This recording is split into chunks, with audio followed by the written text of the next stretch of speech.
Buon pomeriggio a tutte e a tutti e benvenute e benvenuti alla prima edizione di CLIP, Conversazioni sul lavoro e impiego pubblico. Siamo in una forma di webinar tra vari atenei. Oggi la presentazione vede coinvolti l'Ateneo Udinese e l'Ateneo di Milano, Università degli Studi, la Statale.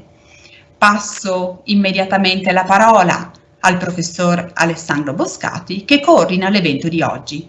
Vi ringrazio e ricordo che per ogni informazione è attiva la mail clip@uniud.it. Grazie.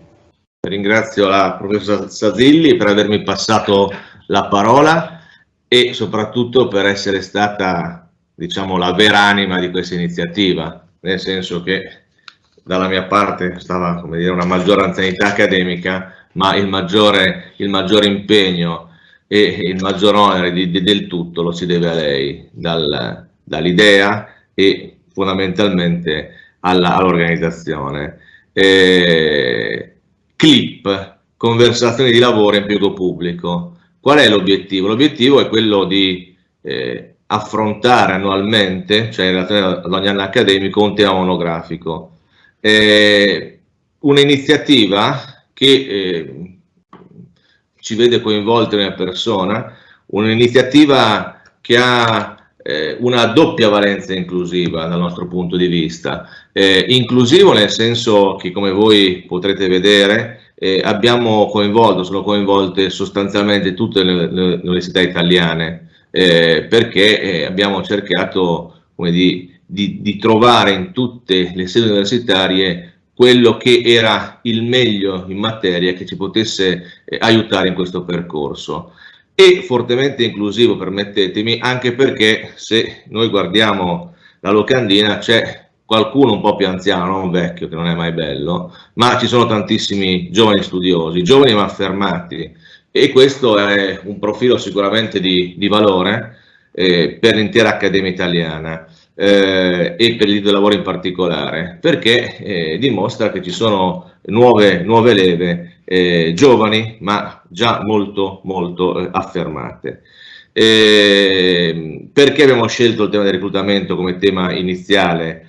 E perché è un tema molto discusso, il tema del momento. È il tema che però, ricordiamocelo, non può essere disgiunto dal tema del formare gli interni, cioè l'endiadi è reclutare nuovi, poi vedremo, ma soprattutto anche formare chi è già all'interno della pubblica amministrazione, perché sono i due profili. Formazione che purtroppo è sempre stata posta in secondo piano, o molte volte è stata posta in secondo piano, anche per vincoli di carattere economico, e questo è stato uno degli elementi, dal mio punto di vista, di maggiore tensione. Perché ovviamente, dico una cosa banale e scontata, un'amministrazione che si vuole di qualità non può prescindere da persone di qualità, e la qualità presuppone l'essere costantemente aggiornati, informati e formati su quelle che sono tutte le varie dinamiche. Qui c'è un altro tema che sicuramente sarà oggetto, credo già dal prossimo anno accademico, tutta la tematica del trattamento economico del lavoro pubblico, che è un tema legato a doppio filo con quello del reclutamento, perché certamente la leva economica può essere comunque sicuramente importante sotto molteplici profili. Io a questo punto però mi taccio, perché abbiamo l'onore e il piacere di avere la Presidente, io non dico Presidentessa perché a me non piace, però insomma la Presidente della nostra associazione, l'Associazione Italiana del Diritto del Lavoro, che ci ha voluto onorare la sua presenza, che ci ha supportato come l'intero direttivo dell'AID, nessuno escluso in questa nostra attività, che speriamo possa essere di utilità. Ovviamente il taglio che noi vorremmo dare non è un taglio meramente teorico, anche perché la platea non è soltanto rivolta a professori, chiamiamoli in questo, ma è rivolta anche a professionisti, facendo che cosa? Cercando di coniugare quello che è il dato normativo, interpretativo, teorico, chiamiamolo così, con quello che è il dato applicativo, perché io credo che la sinergia tra quello che è il diritto vivente, quella che è la realtà di tutti i giorni, che è contenziosa, unita a una serie di riflessione giuridica, sia l'elemento fondamentale per poter crescere e poter adattarsi a quelli che sono i tempi. Detto questo, mi taccio per il momento, perché poi purtroppo per voi dovrò ridire altre due cose, e cedo con enorme piacere la parola alla collega e amica professoressa Marina Brollo. Ringrazio e mi sento di iniziare con un era ora, cioè era davvero ora che si affrontassero questi temi, e quindi sono molto felice e soddisfatta di essere qua in veste di presidente dell'AIDLAS, che ha dato il patrocinio all'unanimità a questa iniziativa, essere qua a far da madrina a questa nuova iniziativa, conversazioni di lavoro e pubblico impiego, che utilizza questo simpatico acronimo che è anche un simbolo di un certo tipo di pubblico impiego, CLIP. CLIP, che per me da friulana, commentavamo a pranzo con la professoressa Zilli, vuol dire anche un clima tiepido, mite, di speranza, di primavera, e quindi è un acronimo che porta ottimismo. Tuttavia dobbiamo parlare di un tema molto caldo, quasi bollente, cioè apriamo proprio con il tema, come diceva il collega e amico professor Boscati, il tema del reclutamento, un tema appunto che è caldo, vuoi perché appunto è stato congelato per ragioni economiche, vuoi perché oggi viene scongelato anche per ragioni demografiche. Non dimentichiamoci mai che molte delle attuali trasformazioni del diritto del lavoro dipendono dal contesto demografico in cui si trova a vivere il nostro paese. Allora dicevo, sono felice, lieta e apprezzo moltissimo questa scelta di fare un collegamento, una rete da nord a sud, partendo oggi dalla sede di Milano, concludendo a Benevento, ovviamente via Udine, e quindi di creare una sorta di, il professor Boscati ha detto, di inclusione, di rete inclusiva di tanti colleghi che si occupano di questo tema che per tanto tempo è stato un po' la cenerentola del diritto del lavoro e che quindi stiamo conquistando a poco. Mi piace anche l'idea di farlo online, in modalità sincrona e asincrona, così chi può lo segue in diretta e magari fa le sue domande, dialoga nella chat. Chi non può comunque lo troverà ripubblicato sui canali YouTube, quello dell'Università di Udine, Play Uniud, ma anche in ambito milanese ci sarà una ripubblicazione del video. E poi farlo in modo così importante, con ben 10 appuntamenti che ci accompagneranno da ottobre a maggio, quello che era una volta il vecchio anno accademico, che coinvolgerà ben 10 appuntamenti con molte più sedi universitarie, con tanti colleghi, molti dei quali si occupano del corso di lavoro nelle pubbliche amministrazioni, e quindi questo può servire anche a consolidare, a rafforzare questo tema, poi dirò perché. Dicevo quindi che è un evento bellissimo e anche ambizioso, perché come si legge dal manifesto l'obiettivo è che questo sia il primo anno per poi replicare, andare avanti su altri temi con appunto l'ambizione anche di avere una platea variegata di accademici, di pratici, ma anche spero di studenti. Non solo, ma mi piace segnalare il metodo in cui si affronta il tema del lavoro nel pubblico impiego, che è quello dell'interdisciplinarietà, per cui ne parliamo noi lavoristi, ma oggi ascolteremo principalmente una relazione di diritto amministrativo, come mi sembra giusto, visto il tema dell'accesso al pubblico impiego. Ecco, proprio su questa tematica dei confini tra una materia e l'altra, confini che diciamo si stanno allargando per quanto riguarda il diritto del lavoro, che invade campi nuovi, e si stanno restringendo per quanto riguarda il diritto amministrativo. Segnalo però che tutti non si sono accorti di questa trasformazione, al punto che per quanto riguarda i settori del titolo di avvocato specialista, noi come AIDLAS abbiamo impugnato il regolamento sulle scuole di specializzazione forensi perché in modo diciamo improprio ha ricondotto il pubblico impiego al diritto amministrativo, senza precisare che la cosa potrebbe essere giusta se stiamo parlando del pubblico impiego non privatizzato, ma è sbagliata se parliamo del pubblico impiego privatizzato, perché questo ormai da 30 anni è dominio in cui scorrono i giuslavoristi. Quindi insomma mi pare che il modo giusto per affrontare questi temi sia di farlo assieme, portando le proprie competenze, senza rimanere vincolati a vecchie visioni che ormai sono sorpassate. E quindi è ancora più per me piacevole ascoltare questi cicli seminariali per individuare anche i confini, individuare anche gli interventi della dottrina, se siamo più noi lavoristi o se è ancora molto importante il contributo degli amministrativisti. Quindi è un'occasione anche per fare il punto su questo confine, sugli intrecci e sui nodi comuni.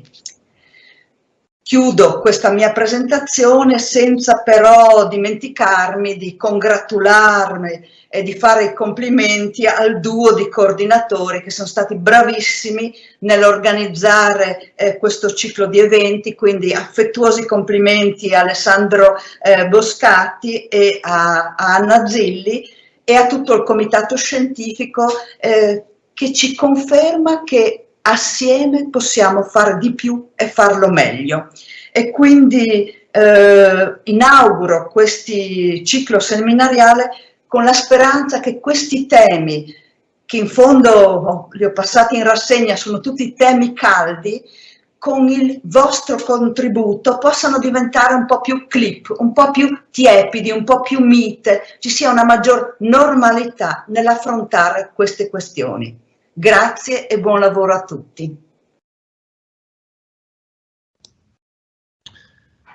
Grazie alla nostra Presidente che ci ha benedetto, e quindi prendiamo questa benedizione laica per chi non è credente, e direi che ha già, come dire, messo l'accento su quello che è un punto importante, che è il punto dal quale io vorrei partire per esprimere alcune riflessioni introduttive e poi lasciare la relazione magistrale, l'ex magistralis, all'amico e collega Gabriele Bottino, che è sempre modesto. Ho voluto che nella locandina fosse indicata associato perché era sottochiamata, no? Anche se 2 giorni dopo è diventato professore ordinario. Di questo siamo tutti molto felici e pubblicamente mi congratulo con lui, perché credo sia oltremodo meritato.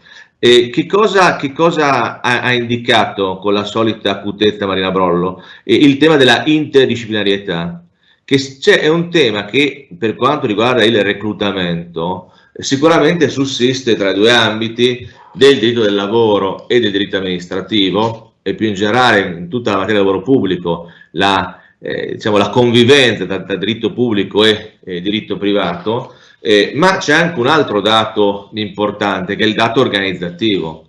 Cioè, quando noi parliamo di reclutamento dobbiamo mettere insieme vari saperi, il sapere organizzativo, cioè il capire fondamentalmente che cosa serve ad un'organizzazione. Questo è uno degli aspetti più importanti e più rilevanti. È un aspetto che è emerso, o quantomeno dovrebbe essere emerso in maniera estremamente chiara durante la fase pandemica e con il ricorso dal lavoro da remoto. Quella doveva e poteva essere una sfida da cogliere per cercare di rifare una mappatura organizzativa.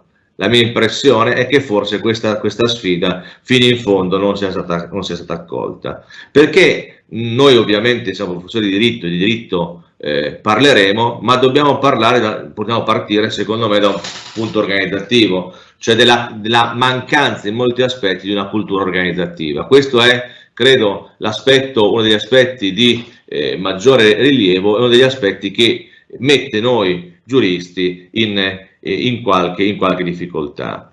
E attenzione però, non dobbiamo cercare di scivolare però verso quelle che sono dei pensieri neoaziendalistici per quanto riguarda la pubblica amministrazione, nel senso che la pubblica amministrazione rimane sempre, passatemi il gioco di parole e la ripetizione, un'amministrazione pubblica volta a soddisfare un interesse non egoistico ma pubblico, ragion per cui il dato organizzativo non può prescindere da quelle che sono dinamiche di interesse collettivo.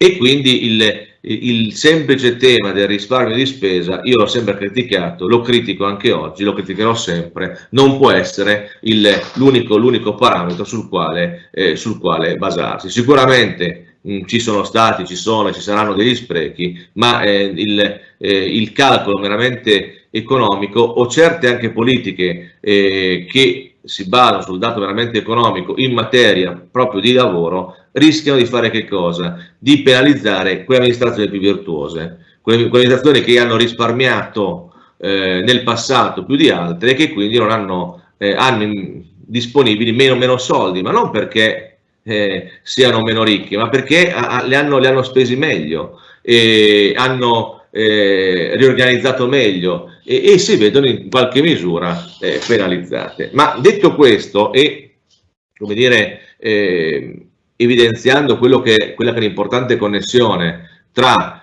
diritto e profilo organizzativo e nell'ambito del diritto tra diritto del lavoro e diritto amministrativo, sicuramente il reclutamento, dico una cosa oltremodo scontata, è un tema in cui il diritto amministrativo è ancora sostanzialmente il padrone, cioè il dominus è il diritto amministrativo. Un reclutamento che trova, ma poi io su questi aspetti andrò molto veloce, parlerò delle questioni perché poi sarà Gabriele Bottino a esaminare nel dettaglio, trova nella Carta Costituzionale i principi fondamentali, i principi fondanti, cioè tutta la fase del reclutamento rientra in quella che noi definiamo l'attività autoritativa della pubblica amministrazione e il reclutamento si inserisce in quella che è una più ampia fase pubblicistica che in buona sostanza, semplificando al massimo, parte da quella che è la programmazione del fabbisogno di personale e termina con l'approvazione della graduatoria. Ma dalla programmazione del fabbisogno all'approvazione della graduatoria e quindi successivamente all'assunzione del singolo dipendente ci sono tantissime fasi, sono le fasi che noi analizzeremo in tutti i vari incontri che faremo da qui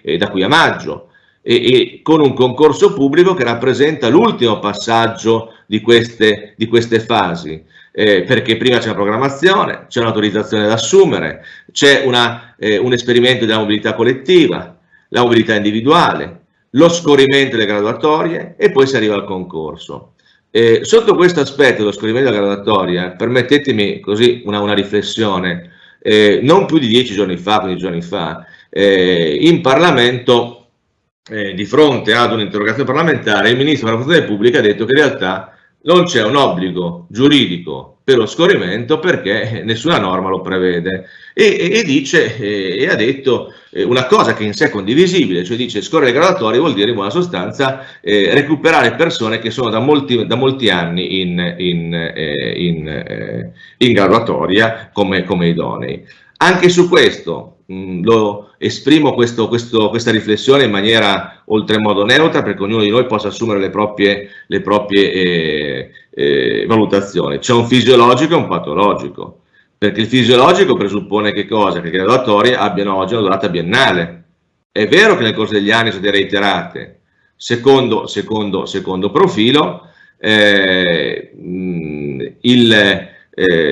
il mancato scorrimento della graduatoria formata in un certo modo, e la non accettazione della stessa comporta che cosa? Comporta il dover bandire un nuovo concorso, e quindi che cosa?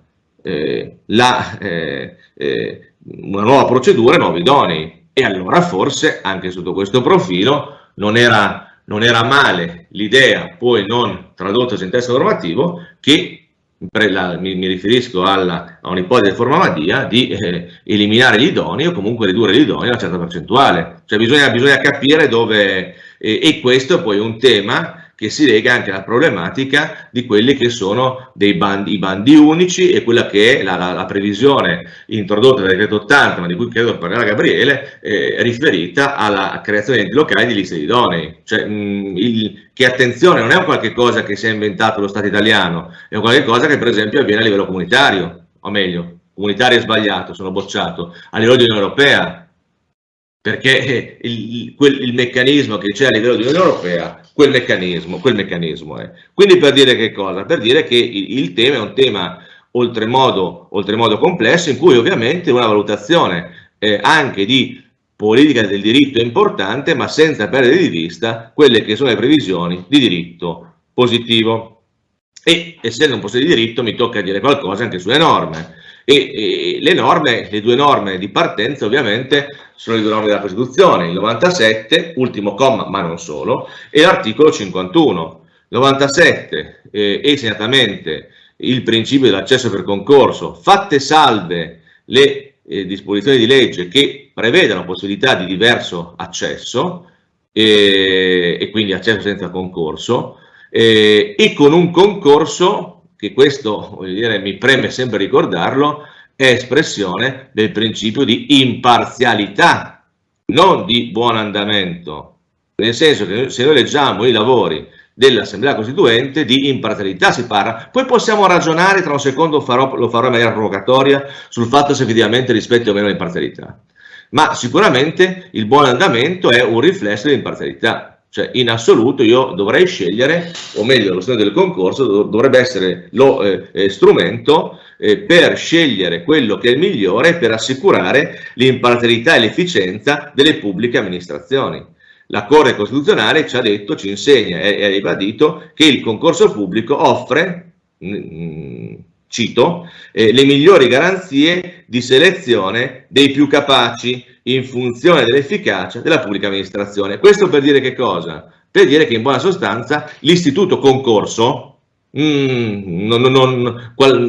e deve rimanere. Qualsiasi interpretazione che in qualche misura voglia superare l'istituto concorso pubblico si pone ovviamente contro la Costituzione, e questo lo dico perché talvolta qualche voce in questo senso c'è stata. Dopodiché il problema che dobbiamo trovare un attimo è come si fa il concorso, ma vuol dire l'istituto, c'è il fatto che io non possa scegliere il professore Bottino, perché secondo me il più bravo in assoluto in tutte persone, a differenza del privato, trova un vincolo insuperabile nelle norme costituzionali. Al 97 si lega poi il 51 della Costituzione, dal punto di vista topografico precedente, ma voglio dire, fondamentalmente si parla del 97, il 51 che riconosce a tutti i cittadini, e qua il tema dei cittadini poi vedremo che nel corso degli anni si è modificato, perché non soltanto cittadini, un'estensione a tutti i cittadini che così dell'Unione Europea e anche quelli extra UE, ma voglio dire, non entro su questi temi perché ci saranno approfondimenti specifici in relazione a questi profili, possono accedere agli uffici pubblici in condizioni di eguaglianza secondo i requisiti stabiliti dalla legge. E quindi questo altro profilo è requisiti stabiliti da chi? Dal legislatore. Poi vedremo, non oggi ovviamente, anche questo, che il rinvio alla legge oggi lo dobbiamo intendere anche come un rinvio al contratto collettivo, perché dopo la contrattualizzazione ci sono dei requisiti fondamentali, età, godimento dei diritti civili e politici, esempi molto che si legano però a aspetti e profili ricavati da quello che è un sistema di inquadramento, molte volte un sistema di inquadramento definito dai contratti, a prescindere da quella che è una mappatura, in questo caso di tipo organizzativo. La Corte Costituzionale cosa ci dice?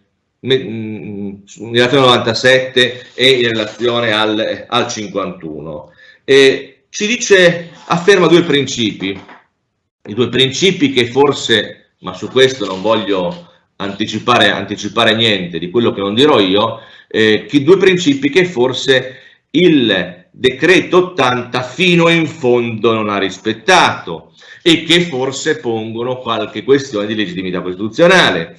I due profili sono: il primo, il fatto che il concorso / procedure selettive sono necessarie anche per le progressioni di carriera, cioè la Corte dice che anche per le progressioni di carriera è necessario il concorso pubblico o la procedura selettiva perché si concretizza una novazione oggettiva del rapporto di lavoro. E anche sotto questo profilo mi riferisco non tanto a noi giuslavoristi e non tanto agli amici amministrativisti, ma ad altri ambiti, soprattutto magistratura contabile e anche penale. C'è una certa confusione tra concorso e procedura selettiva, perché ogni concorso è anche una procedura selettiva, una procedura selettiva non è concorsuale, e quindi qua c'è il tema e il problema di quanto io posso incidere sulla scelta discrezionale, e in particolare posso incidere, per quanto riguarda il giudice penale, sulla configurabilità di un abuso d'ufficio e la Corte dei Conti su un tema di colpa grave, ma non entro perché è un tema non banale. Sono lingue che non si parlano, bruttissima espressione, cioè non ci si capisce, no? Siamo tutti di diritto, parliamo, ma ci sono mondi diversi. Quindi il primo principio che la Corte ci dice: per le progressioni di carriera c'è innovazione oggettiva, ci deve essere un concorso. Diverso è il tema di diversa situazione delle progressioni economiche orizzontali, dove in realtà sono atti gestionali, quindi non c'è un problema di esercizio di pubblici poteri. Ma a fianco di questo aspetto concorso pone l'altra questione, che deve essere garantito un adeguato accesso dall'esterno. E allora sotto questo aspetto, in relazione a questo profilo dell'adeguato accesso dall'esterno, si apre l'altro dibattito, perché c'è qualcuno che legge, e quando dico qualcuno evidentemente posizione diversa dalla mia, che legge l'adeguato accesso dall'esterno come: è sufficiente che dati 100 posti, 50 siano garantiti agli esterni, gli altri 50 possono essere anche riservati agli interni. Attenzione, io credo che nell'ambito di ogni procedura concorsuale ci debba essere una riserva, ci debba essere una garanzia di accesso dall'esterno, perché altrimenti quello che siamo detti nel 97 e siamo detti in ragione dell'imparzialità viene, credo, in maniera evidente, viene meno. Ma anche sotto questo profilo vedremo che il nuovo articolo 52, comma 1 bis, almeno dal mio punto di vista, non è che fino in fondo rispetti e rispecchi queste indicazioni. E da questi due principi che ho indicato, quindi progressione di carriera uguale concorso, quindi vorrebbe dire che non ci possono essere progressioni verticali, che invece sono nate in via transitoria con la legge Madia e in via definitiva dal decreto 80, che ci può dire, ci può anche stare sul piano di quelli del diritto, però bisognerebbe quantomeno esplicitare la decisione. Sul piano del diritto positivo presenta molteplici criticità. Con questo profilo, con il profilo dell'accesso per l'esterno, pone molteplici questioni, fermo restando il principio del necessario accesso per concorso. E pongo quelle che sono le questioni dal mio punto di vista. Prima questione: le fonti di regolamentazione dell'accesso per concorso. Perché? Perché abbiamo le istituzioni centrali, ma abbiamo quelle regionali, la sanità, l'università, la scuola. Ogni ambito ha regole in parti diverse. Il concorso rimane, sono regole in parti differenziate, giustamente. Dopodiché ricordiamoci che in molti casi la Corte Costituzionale è intervenuta anche a censurare le leggi regionali, mi riferisco per la verità più alla dirigenza, dove viene riconosciuto un accesso dall'esterno diretto con contratti a tempo determinato in maniera eccessiva, e si ritiene che in questo caso violi non tanto il 97,4, quindi adesso per concorso, ma il 97,2, oggi 2 in parzialità, perché si dice in buona sostanza che si sceglie la persona più vicina violando quella che è l'imparzialità, ma non l'imparzialità legata al concorso, ma l'imparzialità legata all'attività della pubblica amministrazione. Quindi la prima questione è fonti di regolamentazione, parte dal concorso e quindi con ambiti di legiferazione a livello regionale e anche a livello sulla base del riparo di competenze anche del 117. Seconda questione, ambito oggettivo del principio del concorso. E sotto questo profilo, ambito oggettivo del principio del concorso, mi sento di poterlo sottoscomporre, passatemi questa brutta parola, in due ulteriori aspetti. La questione relativa a quello che è il cosiddetto pubblico allargato, quindi cosa vuol dire? Amministrazione al di fuori dell'1,2 del 165, vuol dire società partecipate ma non solo, poi anche qui società partecipate o enti che rientrano nel bilancio consolidato dello Stato e quindi controlla la Corte dei Conti, perché sappiamo che il testo unico sulle partecipate, riprendendo il 112, ha posto il principio del reclutamento con procedure selettive, non concorso, selettive. Il problema che è emerso proprio in questi giorni è se questo valga anche per le progressioni interne. Le società partecipate sicuramente non rientrano nel 165, però c'è una questione relativa alla gestione, perché è una gestione privatistica, ma se il reclutamento è per procedura selettiva, le progressioni interne devono seguire la stessa regola oppure no? Io credo di no, da un lato. Dall'altro lato però se per l'accesso a una certa regola deve essere seguita e c'è un'innovazione, è un tema quantomeno di riflessione. Quindi il rapporto in questi casi tra assunzioni dove regole le abbiamo e progressioni, o meglio, o sviluppo di carriera.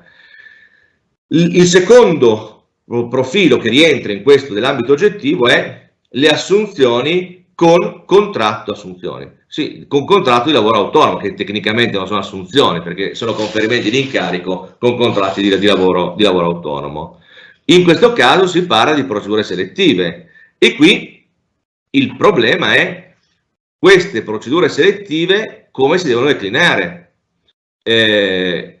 Nessun problema dove l'amministrazione, e molte volte lo fa, e soprattutto gli enti locali, nello statuto o nel regolamento di organizzazione definiscono che cosa? Definiscono procedure concorsuali, anche in questi casi non ce l'è, in questo caso devi seguire il concorso. Attivando poi l'ufficio complicazioni cose semplici, c'è la subquestione in questa seconda questione, che è il rapporto tra conferimento di un incarico di lavoro autonomo con l'appalto di servizi. Le professioni legali è evidente, perché se l'amministrazione mi conferisce in più di 2 persone un compito di redigere un parere, siamo nell'ambito almeno stando a quella che è la giudicanza maggioritaria, siamo nell'ambito dell'incarico di lavoro autonomo. Se è una consulenza continuativa, ma secondo la magistratura contabile, siamo nell'ambito di un appalto di servizi. Insomma, questo è un altro aspetto che probabilmente meriterebbe o merita qualche riflessione. Terzo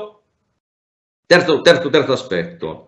Il terzo aspetto in realtà ne include alcuni. Il primo, in parte emerso, è la deroga al principio del concorso, cioè la problematica relativa alle cosiddette stabilizzazioni. Stabilizzazioni di per sé non un male assoluto, e dicendo questo non un male assoluto esprimo già un'opzione di valore con tutta evidenza. Cioè, qual è l'elemento di fondo? Che probabilmente non è del tutto conforme al sistema il fatto che io possa assumere con una certa ampiezza nel pubblico impiego con contratti di lavoro non superiori a tempo determinato, perché banalmente io, siccome ci sono anche degli studenti e mi permetto di rivolgermi loro in questo modo, nel pubblico personale serve o non serve, e se serve lo devi assumere a tempo determinato. Nel privato ci possono essere altre regole, altre logiche. È vero che è la forma comune, ma in realtà io in maniera un po' irriverente, credo che anche un sistema di flessibilità del privato non sarebbe di per sé incongruo se ci fosse un sistema di adeguate garanzie nel mercato del lavoro. Poi, siccome non ci sono, le politiche attive non ci sono, allora si va sul tema della forma comune, ma insomma in certi paesi dove, e mi riferisco al nord Europa, in cui il sistema di ammortizzatori funziona, nessuno si scandalizza anche in ragione di una forte flessibilità, molte volte la flessibilità voluta anche dai lavoratori, non imposta. Ma comunque chiudiamo, perché non è questo la questione. Qual è il tema della stabilizzazione? È che giuridicamente non è così, ma sostanzialmente nella prassi e nelle relazioni sindacali che cosa succede? Che si vanta un diritto alla stabilizzazione. E quindi il problema cos'è? Che siccome tu hai conferito o assunto con contratti a termine o hai affidato incarichi di lavoro autonomo in misura superiore alle esigenze, il numero di persone che tu devi stabilizzare potenzialmente è enormemente superiore rispetto alle tue esigenze, senza la preventiva mappatura. Quindi con riorganizzazione a quelli che vengono definiti i diritti delle persone, dei dipendenti, punto primo, e punto secondo, chi come me ha imposto in alcuni casi di procedere a procedure selettive per gli stabilizzandi, viene tacciato con ogni ignominia, ma in realtà questo tu devi fare, mappare il piano organizzativo e dopodiché attivare quelle che sono le procedure di tipo selettivo. A fianco di questo c'è il tema delle procedure concorsuali con riserva, c'è la stabilizzazione la valuto positivamente laddove il 35 mi dice che tu puoi riservare un 40% o anche di più modificabile in certi casi a coloro che hanno svolto un'attività con contratto, lo dico in maniera tecnica, precario. Anche qui però chi ha un po' di dimestichezza con la pubblica amministrazione sa che laddove tu vuoi come dire, agevolare, usiamo questo termine, queste categorie, cosa fai? Nel momento in cui definisci i criteri del concorso, una volta che c'è il bando, magicamente i criteri risultano tali che queste persone, questi soggetti hanno una posizione privilegiata. Terzo profilo legato a questo terzo punto, quindi insomma dalla regola del concorso sono stabilizzazioni, alle procedure concorsuali con riserva per gli stabilizzandi o per i precari. Il terzo aspetto è il principio dell'adeguato accesso dall'esterno, di cui ho già parlato e su cui non ritorno. Avremo il piacere di sentire il professore Bottino che cosa ci dirà in relazione a questo punto.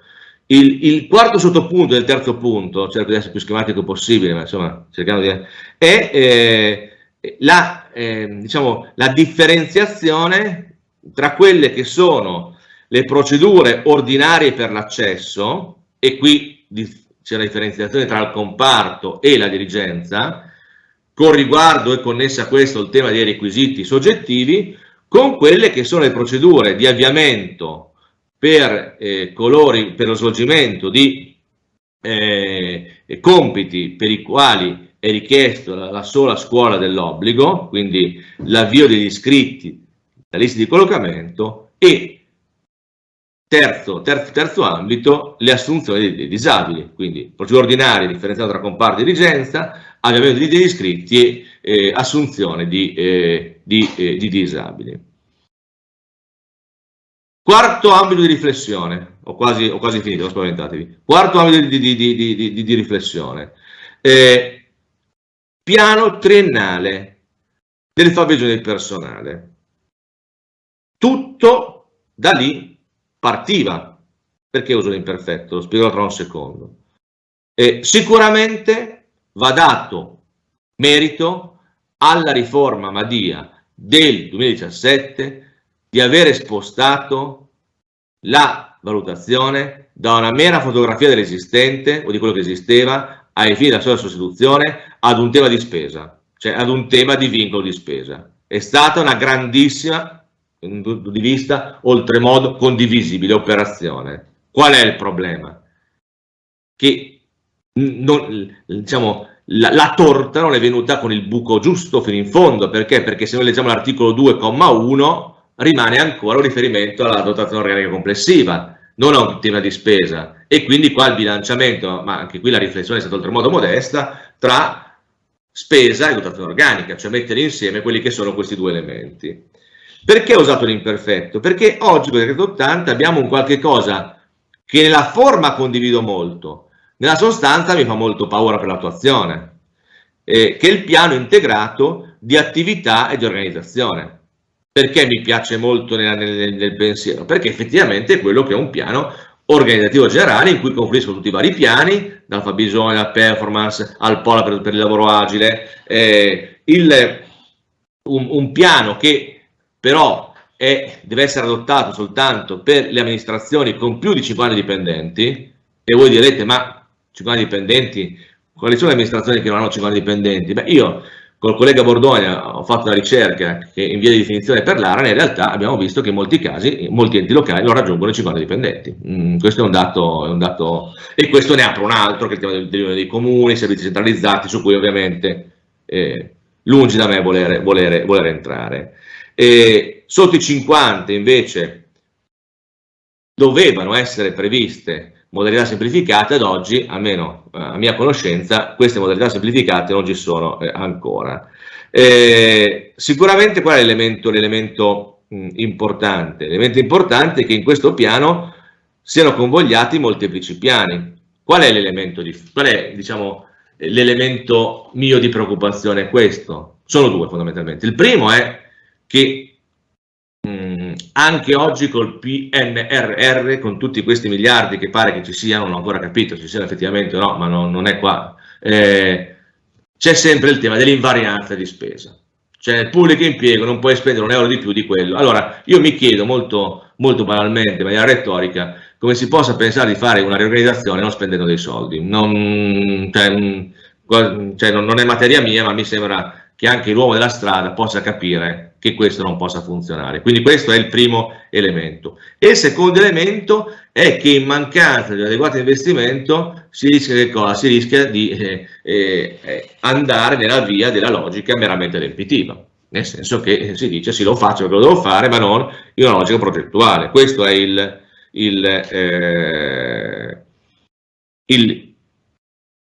grande dubbio, il dubbio che ho, anche perché sono le cose pensate oggi per farle domani senza aver sperimentato quelle precedenti. Questa è un'altra, questa compulsione del modificare forse in alcuni casi meriterebbe un maggior rallentamento.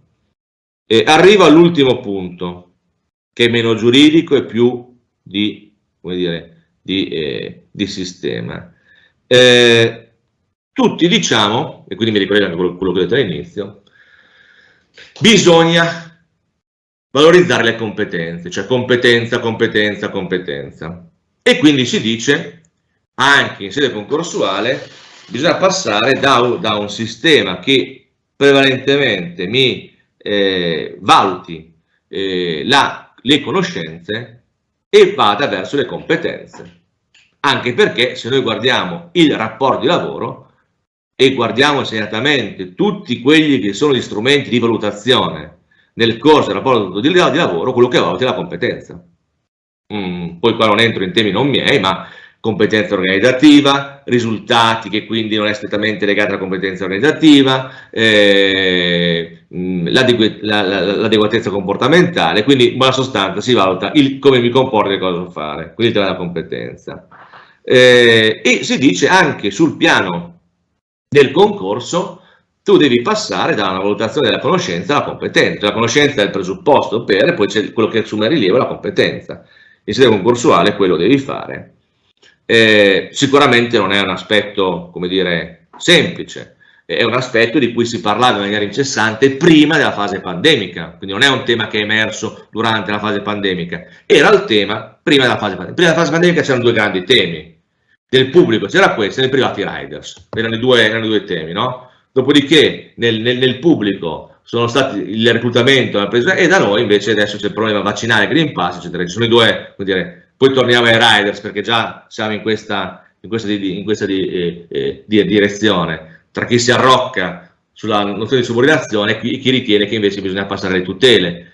chi la pensa in questo modo come me viene tacciato di anticonformismo, perché mi viene ricordato che un giurista non può bypassare la qualificazione, certo, però insomma dipende quella categoria che tu prendi a riferimento, ma non è, anche qui voglio dire, chiudiamo immediatamente questo aspetto. Che cosa voglio dire? Che se è vero che il problema è la competenza e non la conoscenza, se è vero che il concorso è insuperabile in quanto c'è un giusto vincolo costituzionale, condiviso, dico una cosa molto scontata, che il concorso, per come è stato strutturato, non è sicuramente il modo per scegliere oggettivamente il migliore anche sul piano applicativo, perché a me è capitato, come a tutti voi è capitato, a molti miei colleghi è capitato, di essere commissari di procedure concorsuali, non universitarie, voglio dire, per altre amministrazioni. E cosa è capitato? Qualche volta è capitato di avere delle persone bravissime, con prove oltremodo brillanti, che, chiamate a lavorare, si sono dimostrate totalmente inadeguate. La telefonata: professore, cosa avete fatto? Abbiamo fatto le cose che dovevano essere fatte, cioè abbiamo fatto in modo che vincesse quello che risultasse migliore. E quindi questo per dire che cosa? Per dire che probabilmente quelle che erano delle idee troppo presto superate di un periodo di prova lungo post assunzione non era assolutamente un'idea sbagliata.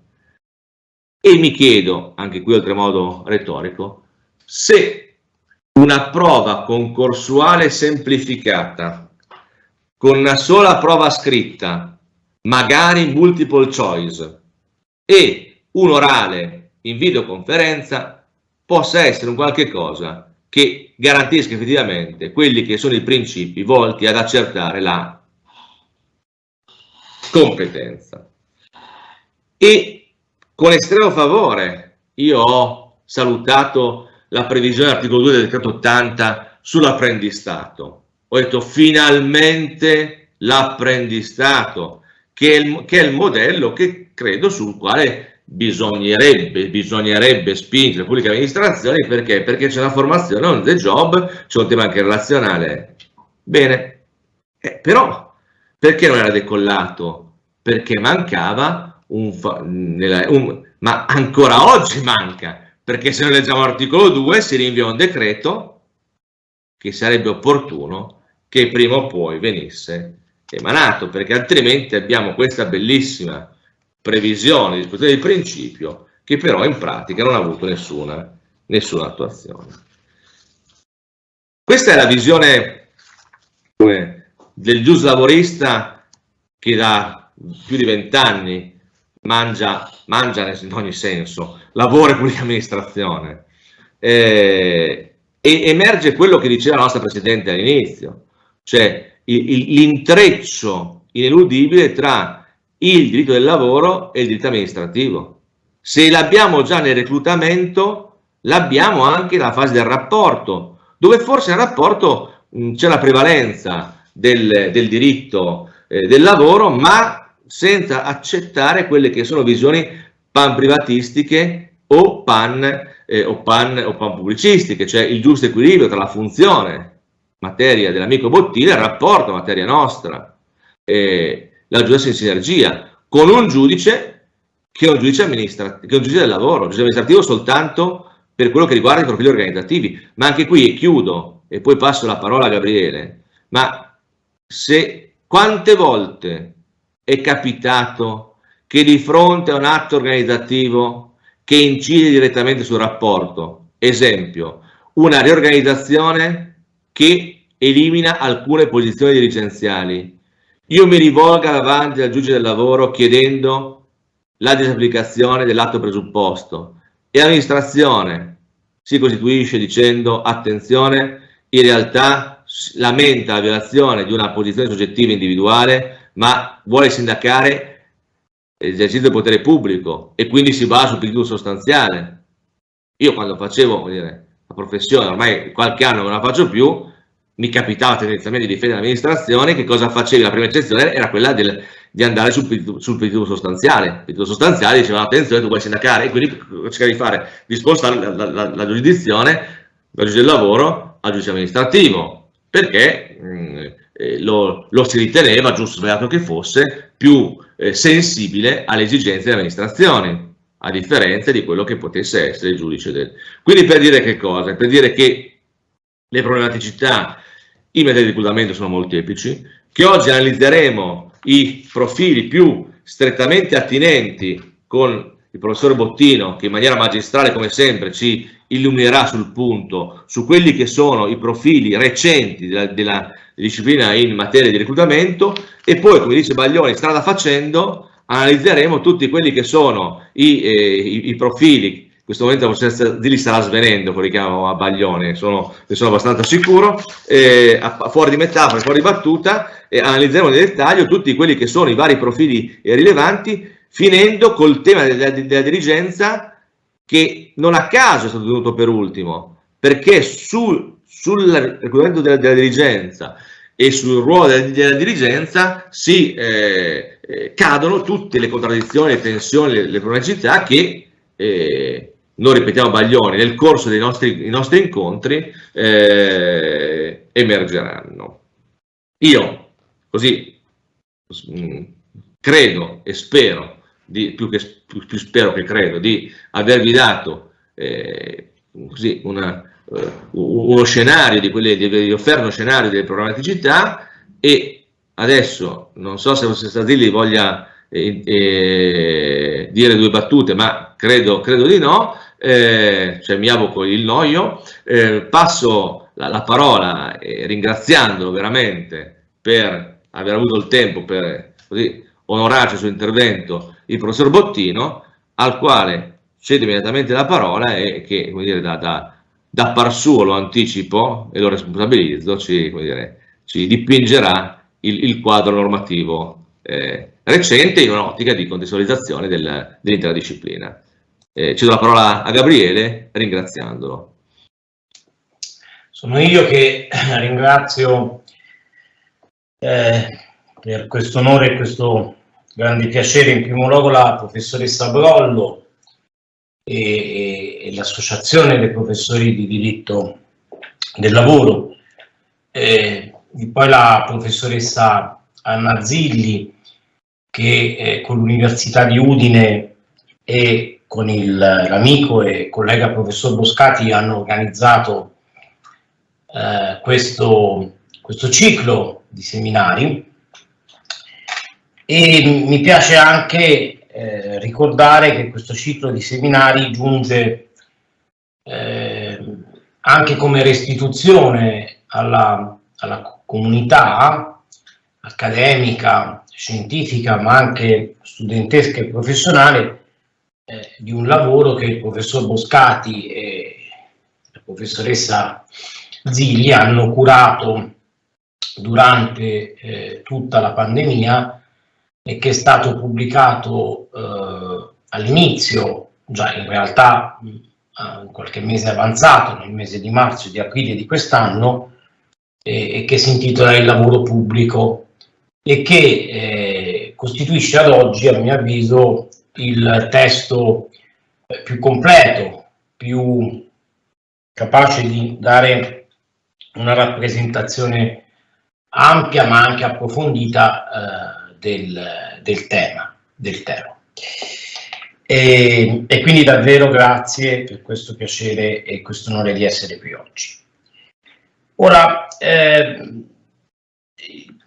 lo scopo e il senso anche di una lezione inaugurale come quella di oggi, e Alessandro Boscati lo ha fatto magistralmente, è quello di non toccare temi che saranno toccati poi espressamente dai successivi seminari, perché chi poi interverrà nei successivi seminari sono colleghi e studiosi che hanno approfondito nell'ambito delle loro ricerche quei temi specifici. E allora cerchiamo di delimitare il significato e il contenuto delle mie riflessioni. Il titolo affidato alle riflessioni di oggi è il seguente, come avete visto dal programma: il reclutamento riformato. In realtà, e qua sta il legame stretto con l'intero ciclo di seminari CLIP, il reclutamento riformato è, direi, il primo capitolo in cui possiamo ad oggi declinare un libro che è il titolo di questi nostri seminari che cominciano oggi e finiranno a maggio, e che abbiamo tutti qua davanti, ed è il reclutamento nella pubblica amministrazione, dall'emergenza alla nuova normalità. Ecco, io vorrei in primo luogo, perché chi mi conosce sa che attribuisco ancora molto significato alle parole utilizzate, nonostante la stagione, dare importanza a queste parole. E quindi, cominciando a parlare di reclutamento nella pubblica amministrazione, il titolo dei nostri seminari credo che ponga in evidenza il fatto che ci troviamo in questo momento ancora in una fase emergenziale, quindi che ancora il reclutamento nella pubblica amministrazione sconta una fase emergenziale, che dobbiamo arrivare ad una nuova normalità, finita la fase emergenziale, che non è detto che ontologicamente coincida con la fine della pandemia.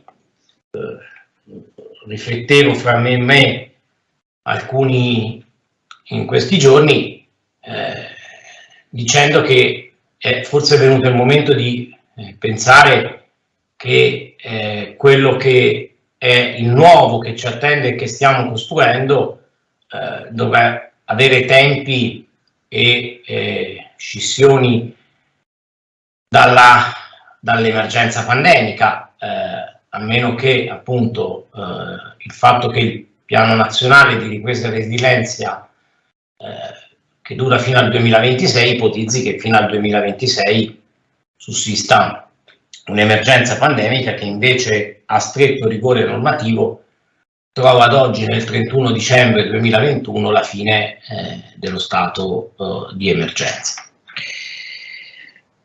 Ma se c'è una nuova normalità che dobbiamo raggiungere, vuol dire che la fase dell'emergenza è subentrata ad una vecchia normalità. Quindi c'è una vecchia normalità, c'è una fase dell'emergenza, e quindi dobbiamo capire come queste due cose stanno insieme. Se la fase dell'emergenza ha cancellato la vecchia normalità in termini proprio di stato di eccezione, no?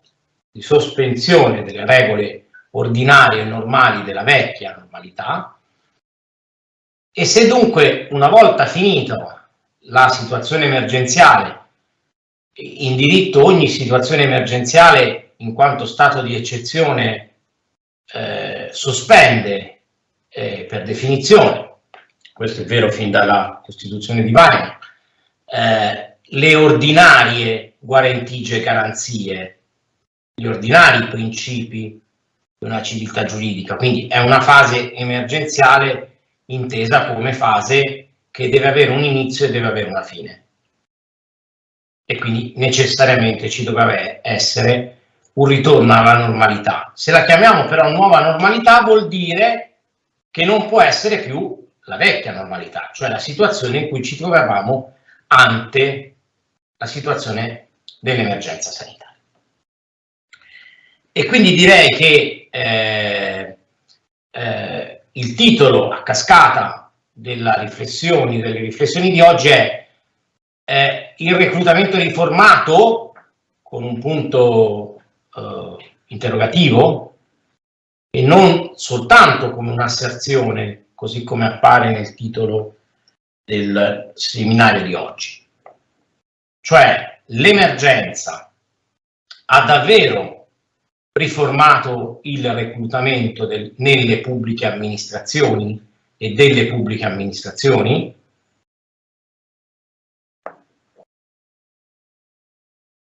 E questa riforma, se c'è stata, nei limiti in cui c'è stata, dovrà essere portata e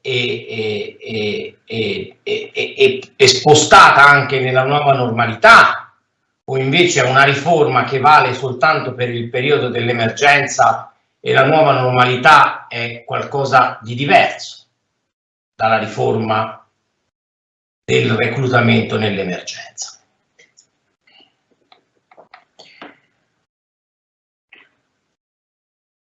E allora partiamo dalla definizione di questi due, di questo sintagma, reclutamento e poi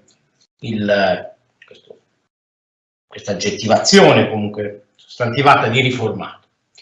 Beh, lo diceva prima il professor Boscati, la nozione di reclutamento ha un significato polisenso dal punto di vista dell'ordinamento giuridico normativo italiano. Perché? Perché reclutare in senso stretto significa prendere all'interno di un'organizzazione dei soggetti che all'organizzazione non appartenevano. E quindi reclutare in senso stretto significa reclutare dall'esterno. Ma anzi, in senso proprio puro, vuol dire reclutare dall'esterno persone che non hanno avuto nemmeno con l'organizzazione amministrativa un rapporto precedente, ma persone nuove, reclutare personale nuovo, persone nuove. Normalmente le scienze aziendali ci dicono in questo che il reclutamento è la fase in cui un'organizzazione innesta al suo interno una nuova vis, nuova linfa, nuove forze, nuove competenze rispetto a competenze che il personale in pensionamento non ha. E quindi c'è proprio una sorta di cambiamento di pelle e di carne. Invece nell'ordinamento italiano, in questo senso sì, interdisciplinare, in qualsiasi ramo giuridico del diritto amministrativo, del diritto del lavoro o di altri settori giuridici, la parola reclutamento contiene al suo interno cose che in reclutamento in senso stretto non sono. In primo luogo, per esempio, il fatto che ci sia del personale che l'organizzazione pubblica amministrazione ha già utilizzato in precedenza, a tempo determinato si direbbe, oppure alla bisogna, e a un certo punto viene internalizzato, dopo che vi è stato un fenomeno di precariato.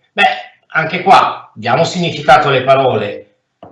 Se io utilizzo del personale alla bisogna per un tot di tempo non creo del precariato. Certo che nel momento in cui questo personale continua a riutilizzarlo costantemente, magari il medesimo, rinnovandogli il contratto, è chiaro che questo personale diventa precario rispetto alla pubblica amministrazione di riferimento, perché non si capisce più se è deputato a svolgere funzioni ulteriori o se sta simulando lo svolgimento di funzioni ordinarie.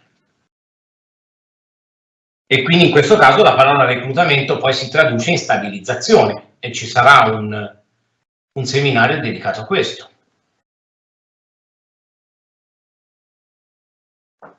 Alla stessa maniera le progressioni interne, il fatto che in ogni organizzazione coloro che entrano nei gradini più bassi della carriera organizzativa, sulla base dell'esperienza accumulata e dei titoli di studio, possano legittimamente aspirare a dare le proprie energie lavorative in ambiti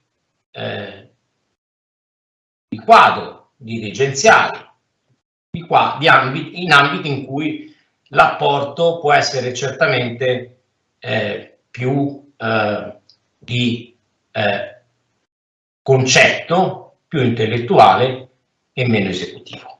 E questo è ancora un altro tema, non è un reclutamento in senso stretto, è la progressione all'interno di personale che già svolge mansioni all'interno dell'organizzazione.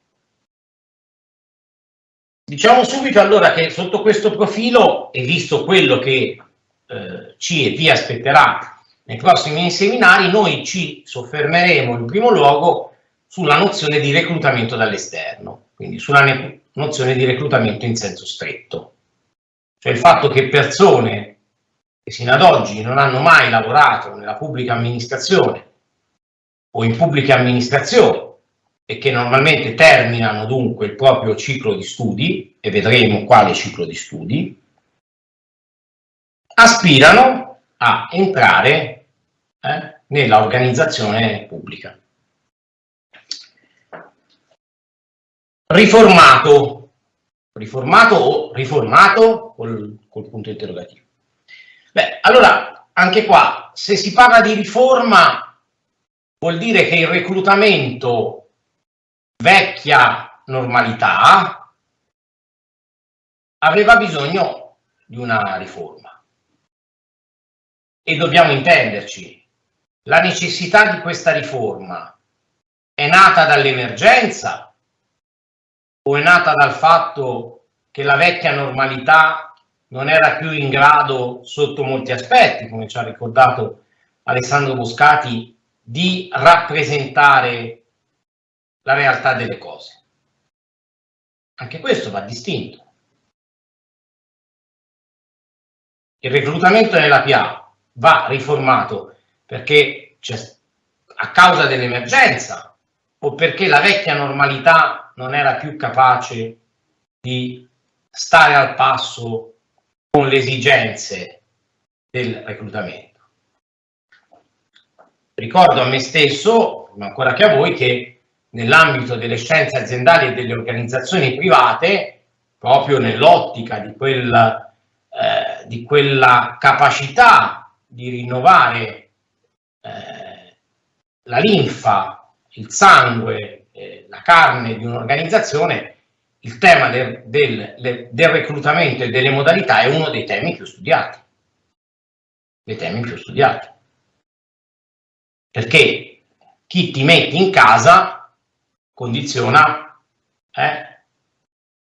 chi ti metti a vivere in casa e che non è arredamento, già l'arredamento condiziona notevolmente la vivibilità di una casa. Figuriamoci persone che in quella casa ci vivono, la abitano, condizionano la vita di quella casa. E la condizionano fino al momento in cui non decideranno autonomamente di cambiare lavoro, verranno espunti dall'organizzazione perché hanno commesso degli illeciti disciplinari gravi, oppure fino al momento in cui saranno pensionati.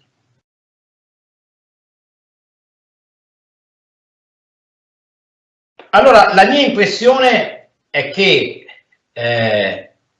l'emergenza, così come in molti ambiti, non solo nel reclutamento, abbia rappresentato il momento per affrontare determinati problemi della vecchia normalità.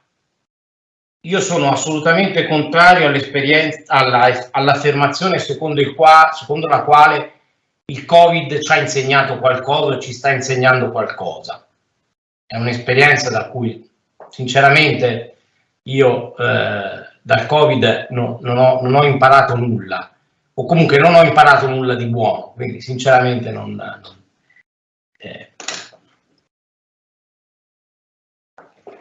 ma se l'emergenza è stata allora in questo senso, voglio dire la scusa, ma il movente che ha portato il legislatore a dire ci sono alcune cose nel reclutamento che non funzionano, non le avremmo fatte se non fosse successo qualcosa, poi poteva essere un asteroide, un meteorite, è stato il Covid, qualunque cosa che sia emergenziale. Le abbiamo fatte perché siamo in emergenza, in realtà qua c'è una coincidenza, si utilizza l'emergenza per intervenire su vecchie modalità di reclutamento che non funzionano più. Ed è questo che noi dobbiamo capire, e perché da qui verrà, la professoressa Zilli è stata molto sobria e anche attenta. Nuova normalità. Normalmente quando si fanno questi riferimenti si dice sempre in maniera invece più titubante le magnifiche sorti e progressive, no? In termini letterari trecenteschi, che in genere non pregustano tempi necessariamente migliori della vecchia normalità o addirittura della situazione emergenziale.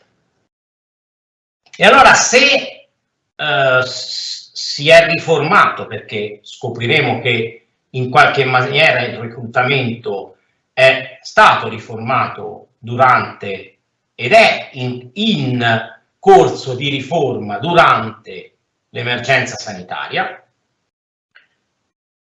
perché c'era necessità di riformare questo reclutamento? Quali erano le ragioni che anche senza forse un'emergenza mostravano la corda della vecchia normalità? Sono ragioni talmente evidenti, conosciute, risapute, dette a livello universitario, accademico, giornalistico, quasi da persino gergale e da voglio dire da bar, ma insomma certamente da giardinetti, che certamente non necessitavano di un'emergenza per essere conosciute. Primo, la prima critica al reclutamento, al vecchio reclutamento. La prima critica era ontologica. Reclutamento non ce n'è. Non ce n'è. Non ce n'era. Venivamo da una stagione che si era conclusa nel periodo 2012-2013 in cui il reclutamento non esisteva. Alle pubbliche amministrazioni era vietato reclutare. E quindi per ragioni strettamente legate alla revisione della spesa. E quindi la prima critica era il reclutamento deve ricominciare. Deve ricominciare. La seconda critica: il reclutamento nelle pubbliche amministrazioni, anzi nelle organizzazioni pubbliche, rispetto a quello delle organizzazioni private, è troppo lungo nei tempi e troppo lungo anche nelle procedure. E la complessità della realtà e soprattutto anche il fatto che le pubbliche amministrazioni di fronte a nuove sfide, non necessariamente pandemiche, ma nuove funzioni, hanno bisogno di nuovo personale, non possono tollerare procedure di reclutamento che durino 6, 8, 10, 12 mesi. Termini di conclusione del procedimento che si trovavano indicati all'interno di ogni bando. Per la verità, termini di conclusione del procedimento che, nonostante, come sapete, la legge 241 imponga di fissare in maniera precisa, sovente venivano prorogati e quindi molte volte si andava molto più in là. La terza critica, e quindi la terza nozione oggetto di riforma,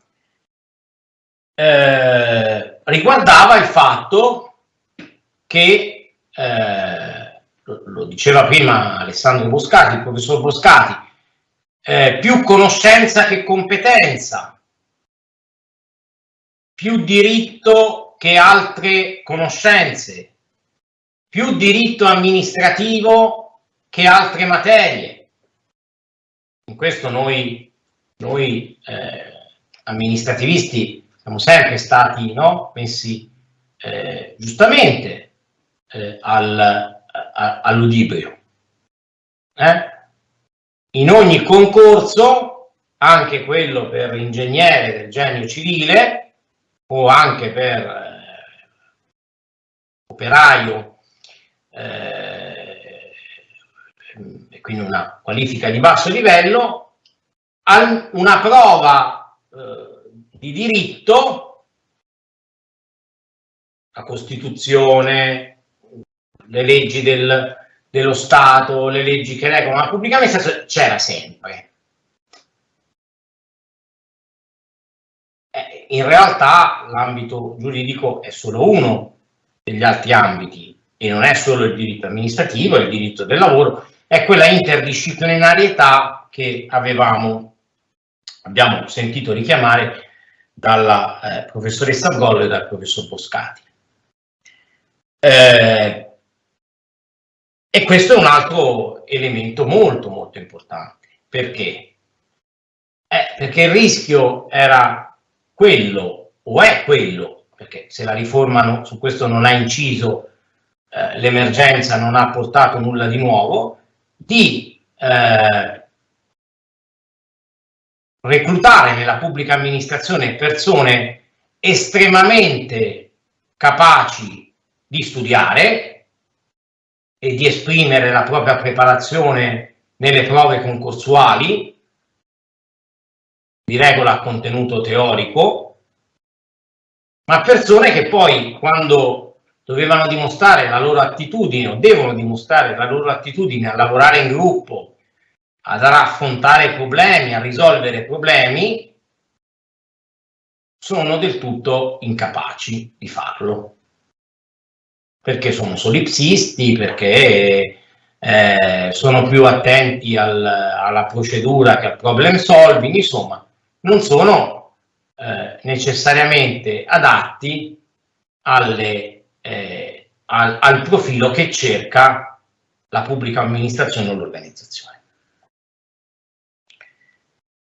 E dunque è su questo che va misurata la riforma dovuta all'emergenza, per vedere se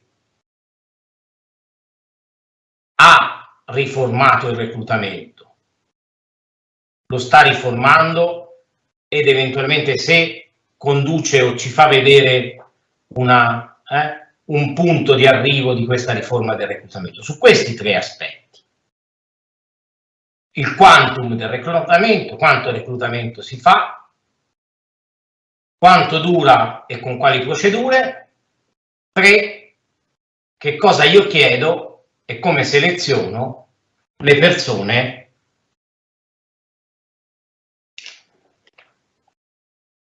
che sottopongo alle procedure di reclutamento.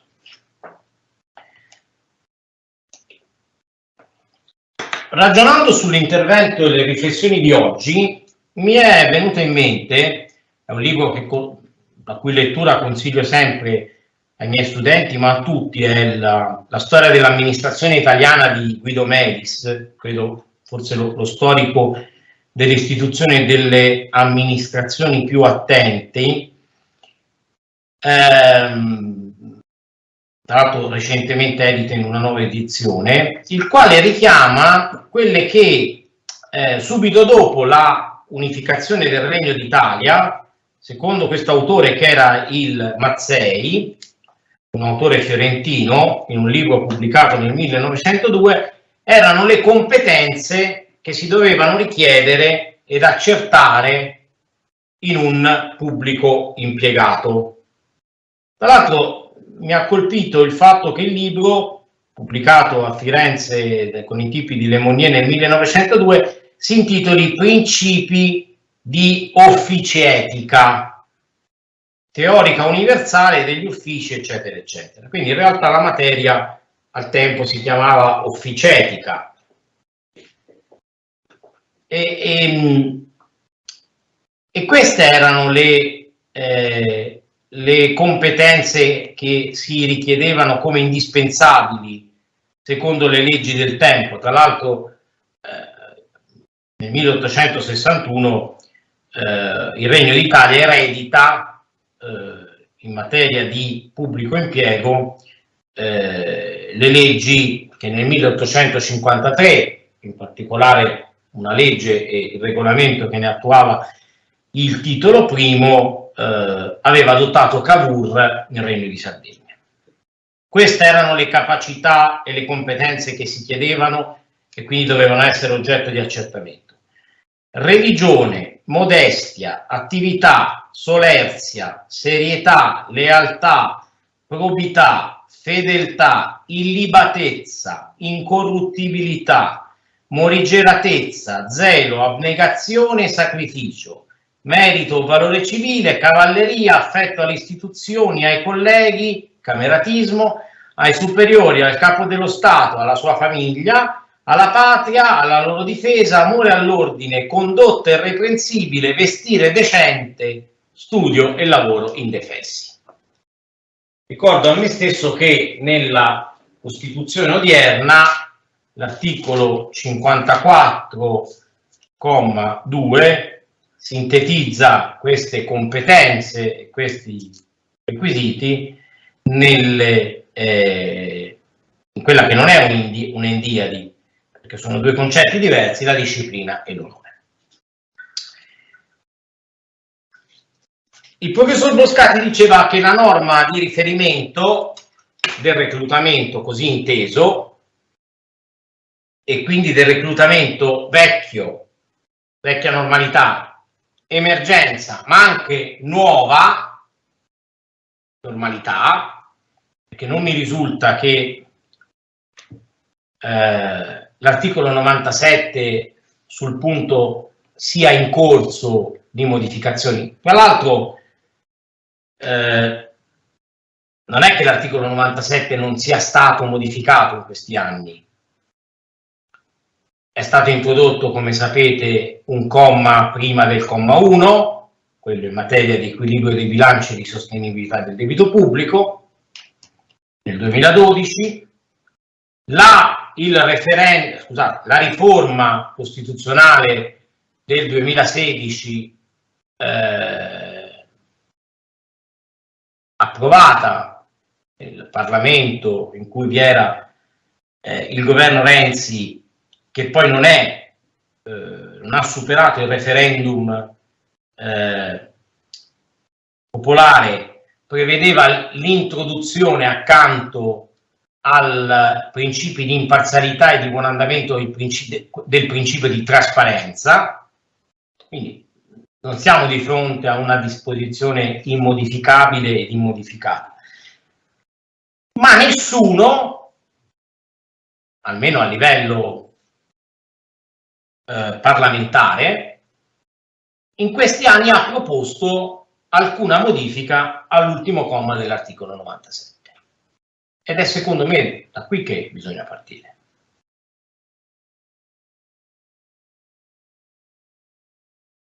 Perché si tratta di una certamente norma molto ampia, ma che nella sua ampiezza e nella sua assertività pone quel limite e quell'obbligo che ci ricordava il professor Boscati. Salvo i casi stabiliti dalla legge, ma appunto sono e devono essere delle eccezioni di volta in volta verificate dalla Corte Costituzionale, agli impieghi nelle pubbliche amministrazioni si accede mediante concorso. Ora, ha perfettamente ragione il professor Boscati quando dice che il collegamento è con il principio di imparzialità, perché la lettura dei lavori dell'Assemblea Costituente e della Commissione del 75 che redasse questo comma indicava, come in molte norme della Costituzione, l'intenzione di separare la politica dall'amministrazione. Questo era lo scopo. così come lo stesso principio di imparzialità. Il fatto che fino a quel momento nel Regno d'Italia, la storia dell'amministrazione di Medici lo evidenzia bene, l'appartenenza politica e la vicinanza alla politica era il canale privilegiato per l'accesso alle pubbliche amministrazioni. Questo è lo scopo, la ratio dell'ultimo comma dell'articolo 97. Tu puoi anche essere vicino alla politica e all'indirizzo politico che esiste ed è presente all'interno di un organo assembleare o esecutivo di una pubblica amministrazione. Questo nessuno lo vieta. Nessuno lo vieta. Ma per accedere agli impieghi pubblici devi fare un concorso. Questo è il punto. Mentre invece prima, nel Regno d'Italia, non vi era bisogno di svolgere una procedura concorsuale, che vuol dire una procedura comparativa, volta a comparare più persone, pubblica, quindi conosciuta prima da tutti i soggetti e non soltanto da alcuni che quindi possono parteciparvi, e che metta in comparazione questi soggetti. Tra l'altro io rilevo sempre che il principio della meritevolezza non è scritto nel 97. Cioè, non si dice che agli uffici pubblici si accede mediante concorso volto ad accertare i più meritevoli. Quindi l'articolo 97, ultimo comma, ci dice qual è il mezzo, il concorso. E concorso vuol dire, vuol dire pubblicità, conoscibilità, comparazione e imparzialità, quindi in primo luogo il fatto che tutti i soggetti svolgano le medesime prove, perché altrimenti vi sarebbe appunto una discrasia. Ora, la attuazione odierna, e questa è vecchia normalità, quale emergenza non ha riformato nulla,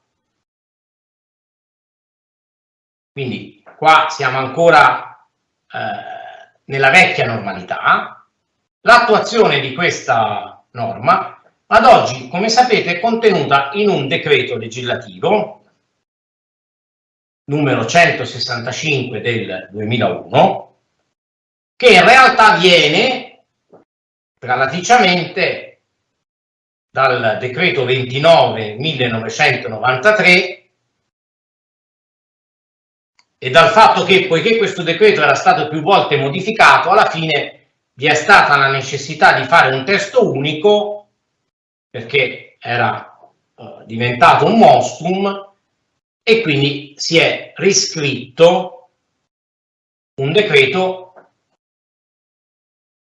partendo da questo percorso normativo. Infatti, chi conosce il 165 sa che accanto ad ogni articolo c'è la storia del testo di quell'articolo, anche perché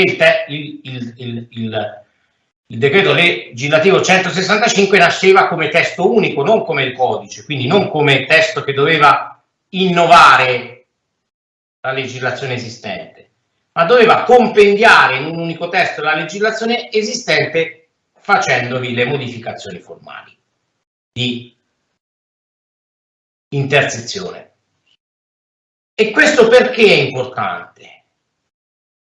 Perché, e lo dobbiamo dire con chiarezza, il decreto 29/1993 e dunque anche il decreto 165 del 2001 non era stato minimamente fatto e pensato per intervenire sul reclutamento delle pubbliche amministrazioni. Ma è noto alle cronache accademiche e non accademiche per aver avuto tutt'altri scopi e tutt'altre finalità. La prima delle quali è la contrattualizzazione del rapporto di lavoro, la seconda delle quali era il controllo del costo del lavoro pubblico, la terza, tra l'altro strettamente legata, sovente poco ricordato questo elemento, alla riforma del sistema elettorale che in quegli stessi tempi ha riguardato i comuni, le province e le regioni, e al tempo si diceva poi riguarderà anche lo Stato, ma non è mai avvenuto. Anzi, al contrario, anche le province sono state declassate rispetto all'elezione diretta. La separazione tra funzioni di indirizzo e controllo e le funzioni di gestione amministrativa.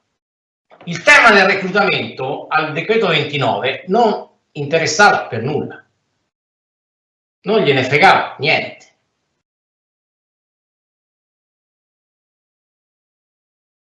Erano altri gli obiettivi.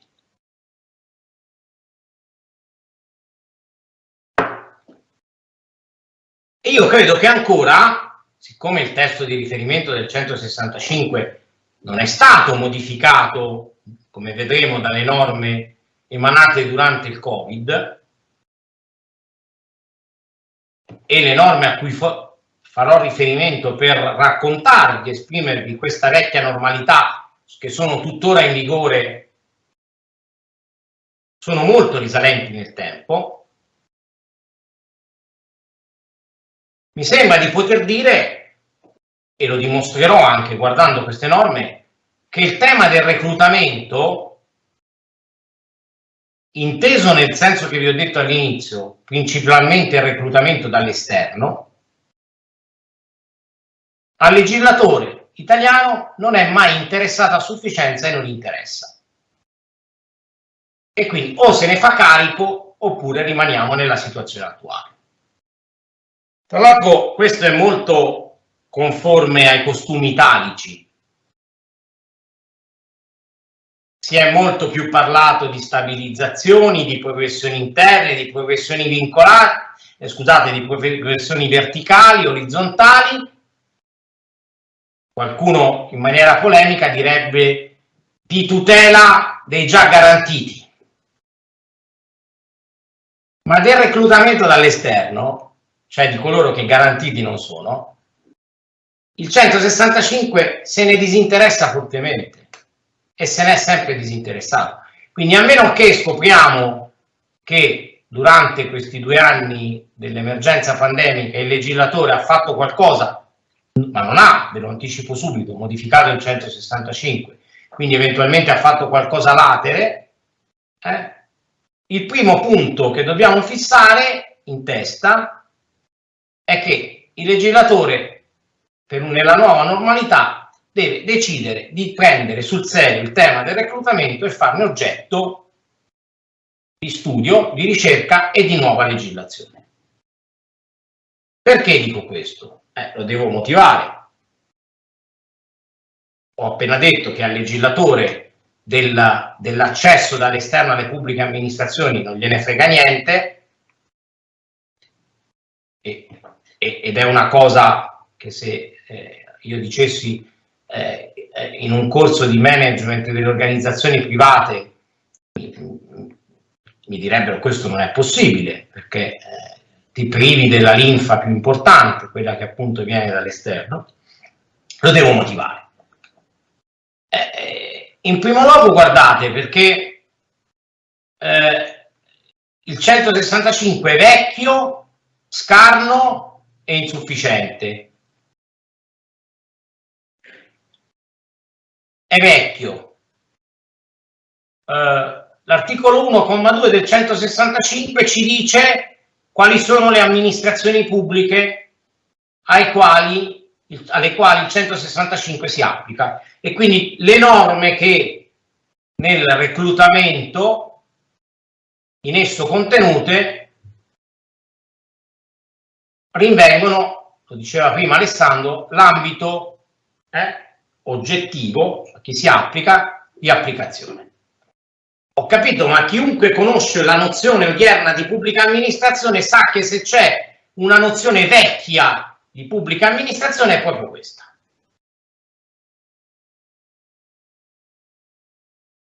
E che è esattamente la stessa nozione che c'era nel decreto 29 del 1993. Per la verità, se uno proprio vuole essere un po' malizioso e dirmi Gabriele Bottino, stai sbagliando, mancavano solo nel 93 le agenzie, l'ARAN e le altre agenzie fiscali di cui al decreto 300, ma lì perché, siccome io a quel punto rispondo polemicamente, dico perché ancora non c'era stata la moda delle agenzie, appena arrivata la moda delle agenzie ce l'abbiamo cacciate anche lì dentro. Ma dico, una definizione più vecchia non c'è. Leggetele. Comuni, Stato, istituti, aziende, amministrazioni dello Stato, comunità montane, università, istituti autonomi, case popolari che ora tra l'altro si chiamano ALER, non si chiamano nemmeno gli ACP, le aziende sanitarie locali che non si chiamano più così ma hanno nomi tutti diversi a seconda della regione, le camere di commercio, industria e agricoltura che nel frattempo hanno cambiato 1000 nomi e 1000 funzioni. Ma soprattutto sappiamo bene che all'interno di questa definizione mancano tantissimi soggetti che ad oggi svolgono funzioni pubbliche. Il professor Boscati prima ci ricordava le società partecipate.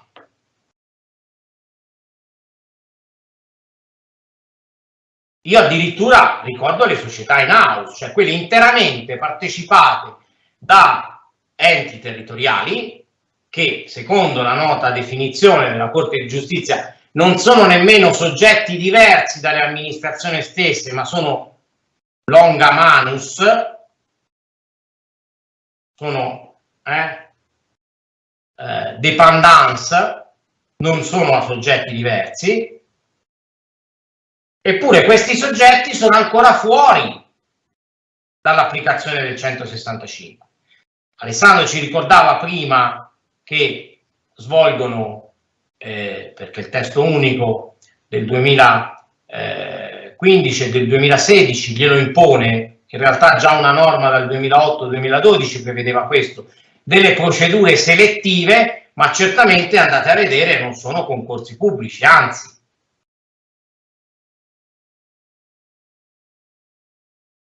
Ed infatti vanno al giudice ordinario, mentre invece sulle procedure selettive e di reclutamento di questi soggetti si va dal giudice amministrativo. Quindi questa definizione è vecchia, perché non contempla dentro una gran parte dell'organizzazione amministrativa.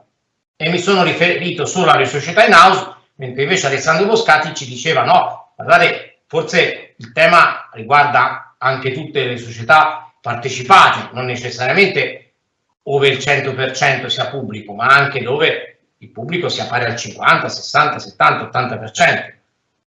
Anche perché se lo scopo è quello di legare l'uso delle risorse pubbliche alle retribuzioni del personale, o lo schermo societario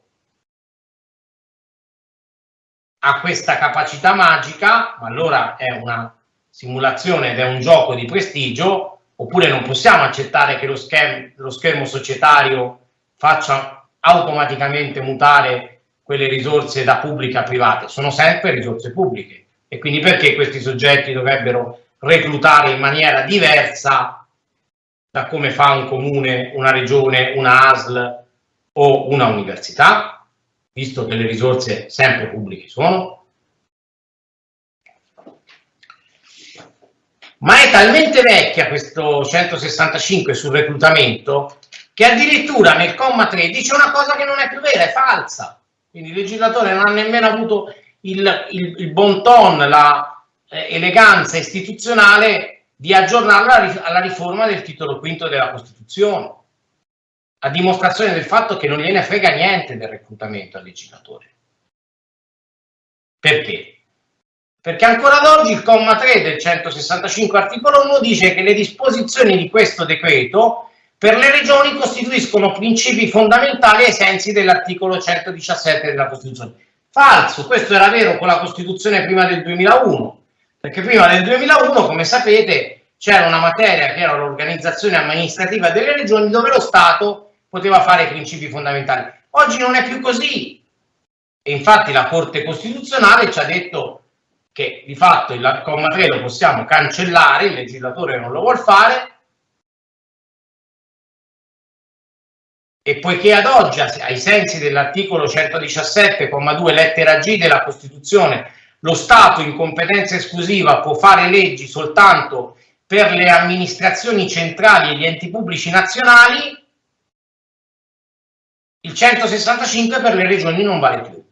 Oggi le regioni, nella loro materia organizzazione amministrativa e quindi reclutamento, si rapportano direttamente, senza passare per il parametro interposto del 165, al parametro costituzionale del 97,4 e comma 2, imparzialità e buon andamento. Quindi il 165 oggi per le regioni non vale più.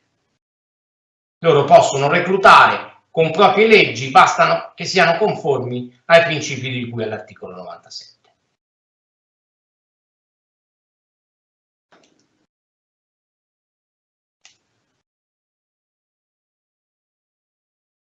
E questo è un elemento molto importante, a dimostrazione cioè del fatto che il 165 non è, e ce lo ricordava ancora prima il professor Boscati, anche sulle aziende sanitarie locali, le ASL, non è più così, perché è sempre il personale regionale e quindi saranno le singole regioni. Ci sarà poi un seminario dedicato a questo, a dire come possono reclutare le ATS e se ci sono delle norme di uniformità. E questo mi ha sempre portato a dire una cosa che dico sempre ai miei studenti e che è molto simpatica, cioè il fatto che ad oggi, se vogliamo affermare una uniformità del modello di organizzazione amministrativa nel pubblico impiego, non la dobbiamo ricercare nelle norme del diritto amministrativo, che invece ci offre a partire dal reclutamento modelli completamente diversi e differenziati. La dobbiamo cercare nel diritto privato, nel diritto del lavoro, nella materia ordinamento civile. In realtà, per essere sicuri che qualcosa, che un diritto o un dovere, una possibilità, una posizione giuridica soggettiva riconosciuta ad un soggetto che lavora nella pubblica amministrazione sia la medesima in tutte le pubbliche amministrazioni, deve essere prevista dal contratto di lavoro, perché lì, essendo materia di ordinamento civile, lo Stato può dire tutto ciò che vuole, fissare anche, come ha fatto spesso in questi anni, norme imperative, inderogabili dunque dai contratti, e quindi così facendo vietare a regioni, enti locali, ad università, quant'altro, di intervenire sul rapporto di lavoro. Il 165 è vecchio anche perché, e si interessa poco del reclutamento, perché l'unica altra norma che dedica al reclutamento dall'esterno, in senso stretto, è l'articolo 35. Guardate che, per chi lo conosce, il 165 è lungo, ormai è diventato anche molto, probabilmente avrebbe bisogno di una nuova testo unificazione. È solo l'articolo 35, il quale a sua volta, ad oggi pienamente in vigore, non modificato durante l'emergenza, ci dice poche cose sul reclutamento, veramente poche.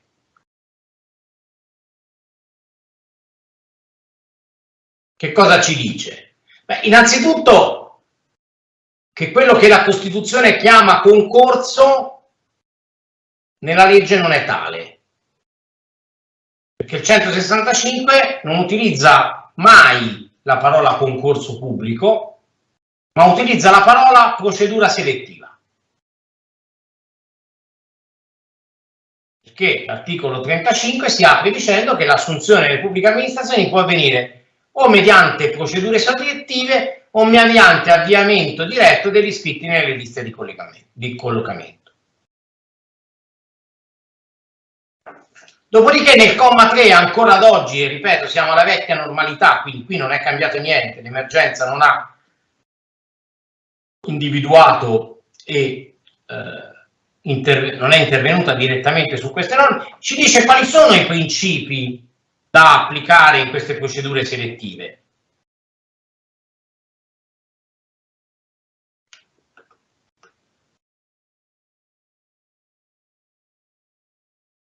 E sono principi molto vaghi, molto generali.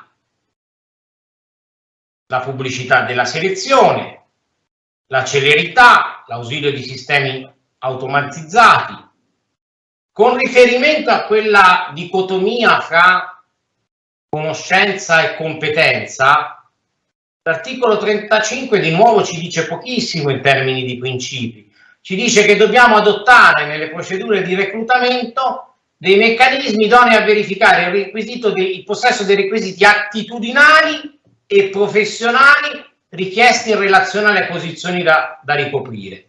Quindi l'attitudine, che vuol dire la competenza, il talento, e professionali, che vuol dire la conoscenza. Poi rispetto delle pari opportunità, decentramento delle procedure di reclutamento, composizione delle commissioni e poi una novità, ma non introdotta nel periodo dell'emergenza, vedremo confermata nel periodo dell'emergenza, ma introdotta fino dal 2017. Il fatto che per determinate professionalità alte, parliamo d'altronde anche a studenti, quindi categorie come la settima, l'ottava, le categorie dirigenziali, il solo titolo di laurea, in particolare laurea magistrale, non basti, ma sia richiesto come titolo di accesso, non titolo preferenziale valutabile, ma per l'accesso, il possesso del titolo di dottore di ricerca o di master universitario di secondo livello.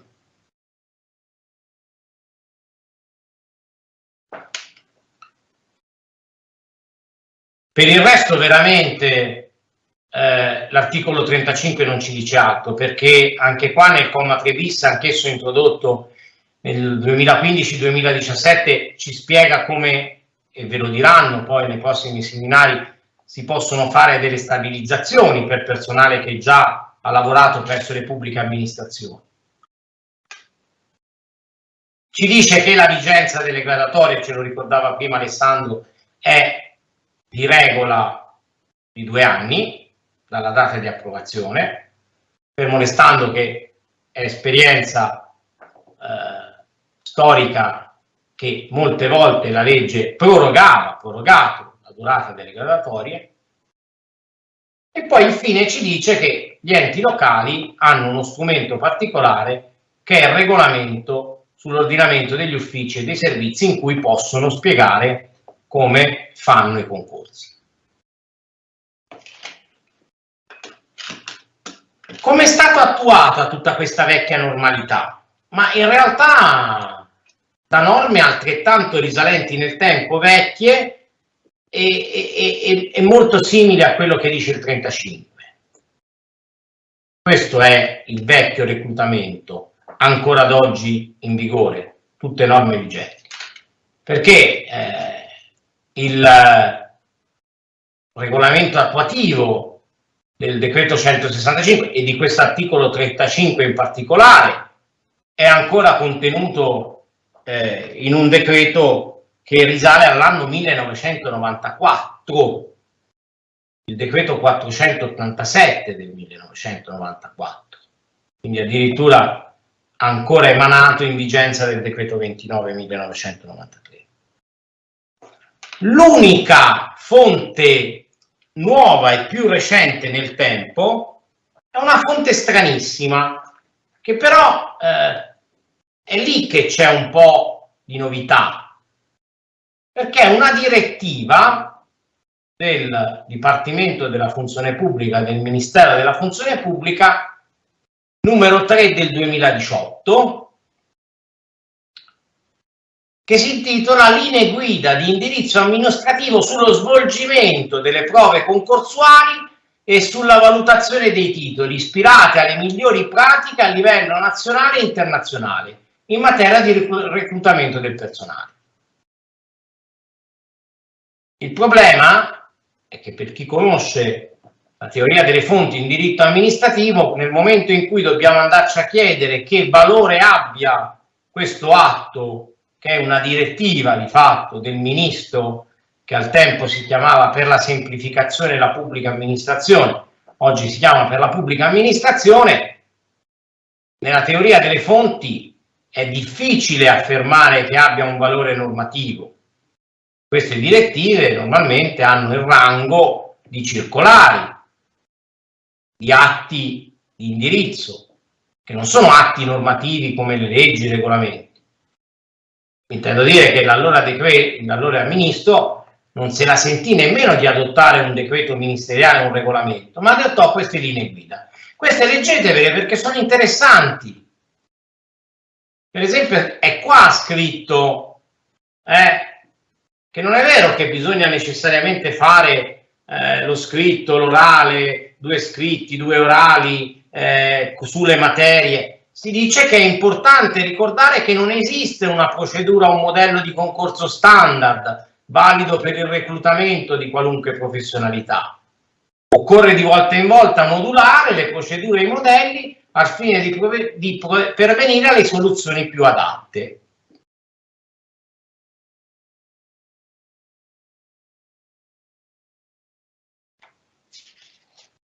La vecchia normalità finisce qui. Sì, potremmo aggiungerci un DPR, ma anche questo del 2004, 18 anni fa, sulle prove concorsuali per l'accesso alla qualifica dirigenziale. Norme che ci ripetono l'esistenza di una non formalizzazione delle procedure concorsuali. Qual è il reclutamento nell'emergenza? Che cosa ha fatto il governo? Perché in realtà si tratta di decreti legge convertiti di regola anche col meccanismo della fiducia durante l'emergenza. Ma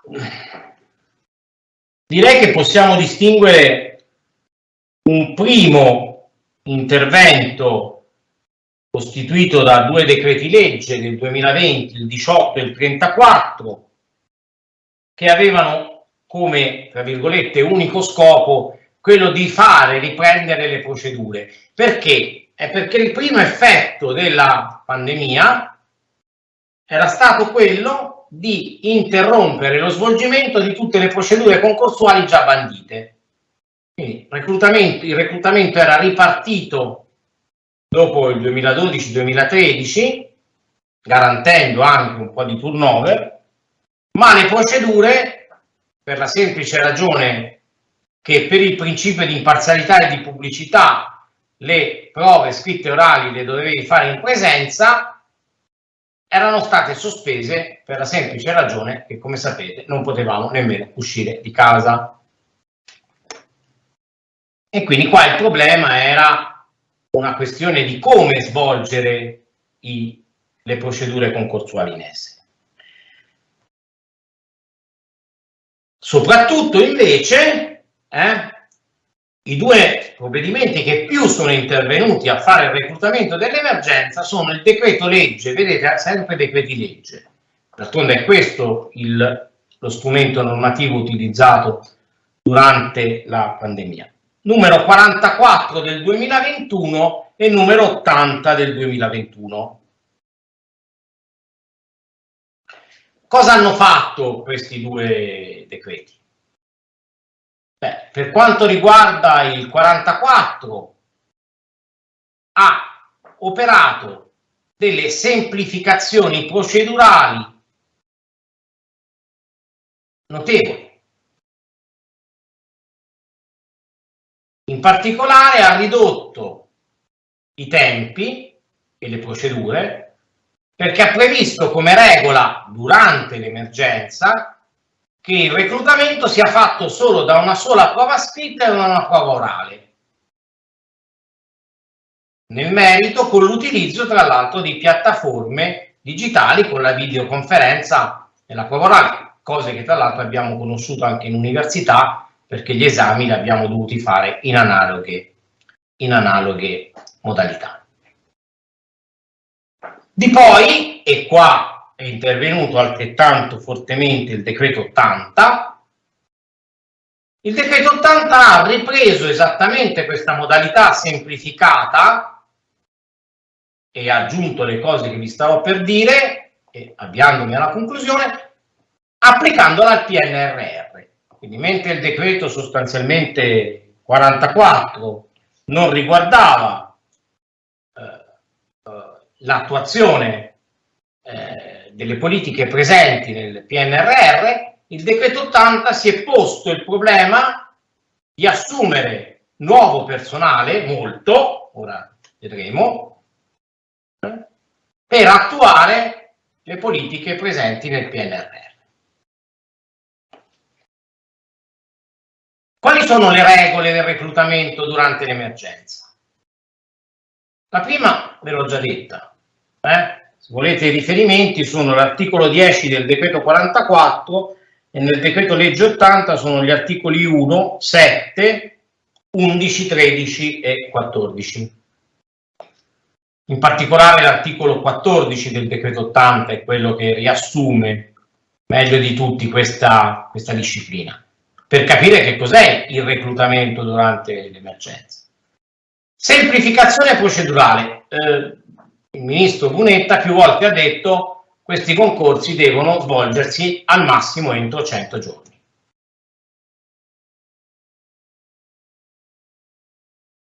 E quindi semplificazione delle prove, riduzione delle prove a una prova sola, oppure a una prova scritta e a una prova orale. Secondo elemento, il fatto che per l'ammissione alla prova scritta, quindi alla prima prova scritta, all'unica prova scritta e poi alla prova orale, si fa una valutazione dei titoli posseduti dai candidati. Quali sono questi titoli? I titoli di studio. Il punto è che sulla valutazione di questi titoli di studio, che poi sia il diploma, la laurea o anche master e dottorati, ma normalmente per le principali stiamo parlando di più di 30.000 posizioni di reclutamento presenti nel decreto legge 80 per l'attuazione del PNRR, in gran parte dedicati alla riforma della giustizia, ma non solo, il titolo della laurea viene valutato con un punteggio molto diverso a seconda che il laureato abbia preso un voto oscillante da 100 o anche meno fino a 110 lode. E se tu non raggiungi attraverso questa valutazione previa dei titoli un voto minimo, non puoi accedere allo scritto. Termino, quindi, ulteriore semplificazione procedurale. Nulla di nuovo in termini di contenuto delle prove e contenuto di conoscenza e di competenza. Velocità e semplificazione. Tra l'altro con procedure per titoli che tendono a mettere sullo stesso piano voti di laurea che da tempo i vari gruppi di studio e di ricerca ci dicono che non sono così commensurabili su tutto il territorio nazionale, ma che a livello invece di valutazione concorsuale vengono equiparati.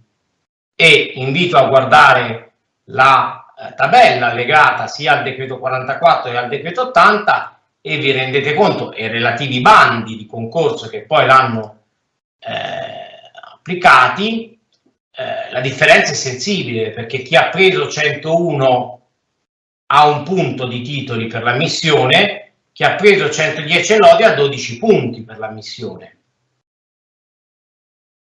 E per l'ammissione alla prova scritta bisogna arrivare a un minimo di 21 punti all'interno del decreto 80.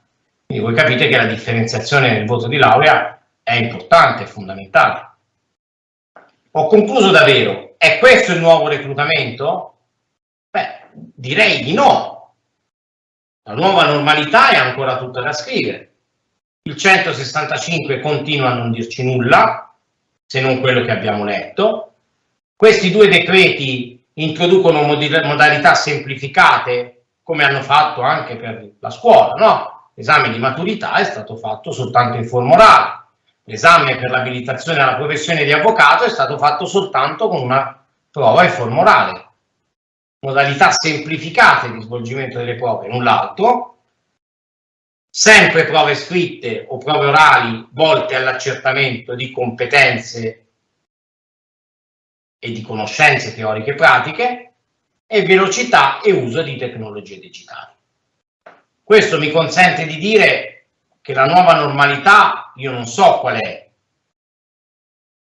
ma posso concludere dicendo che se quei 3 profili critici che dicevamo essere presenti nel reclutamento, cioè non se ne fa più, questo non è vero. Ad oggi il reclutamento nelle PA è reiniziato anche grazie al PNRR, è reiniziato in maniera ampia e anche grazie al turnover, che oggi è passato al 100%, quindi in realtà ogni soggetto che va in pensione può essere sostituito se il fabbisogno e il piano del fabbisogno lo prevede, e quindi questo c'è. C'è stata anche una riforma dell'emergenza sui tempi e sulle procedure. Non chiedetemi però se queste procedure hanno certamente abbreviato i tempi, hanno consentito di individuare i più meritevoli, non lo so, ma poiché ho detto che nel 97 il principio di meritevolezza non c'è, hanno assicurato una comparazione e quindi sono certamente e saranno tutte quelle che sono svolte legittime, almeno dal punto di vista della procedura del rispetto del 97,4, però non hanno innovato nulla in ordine alla tipologia delle prove, in particolare alla capacità delle prove di valutare le attitudini e non anche soltanto la professionalità.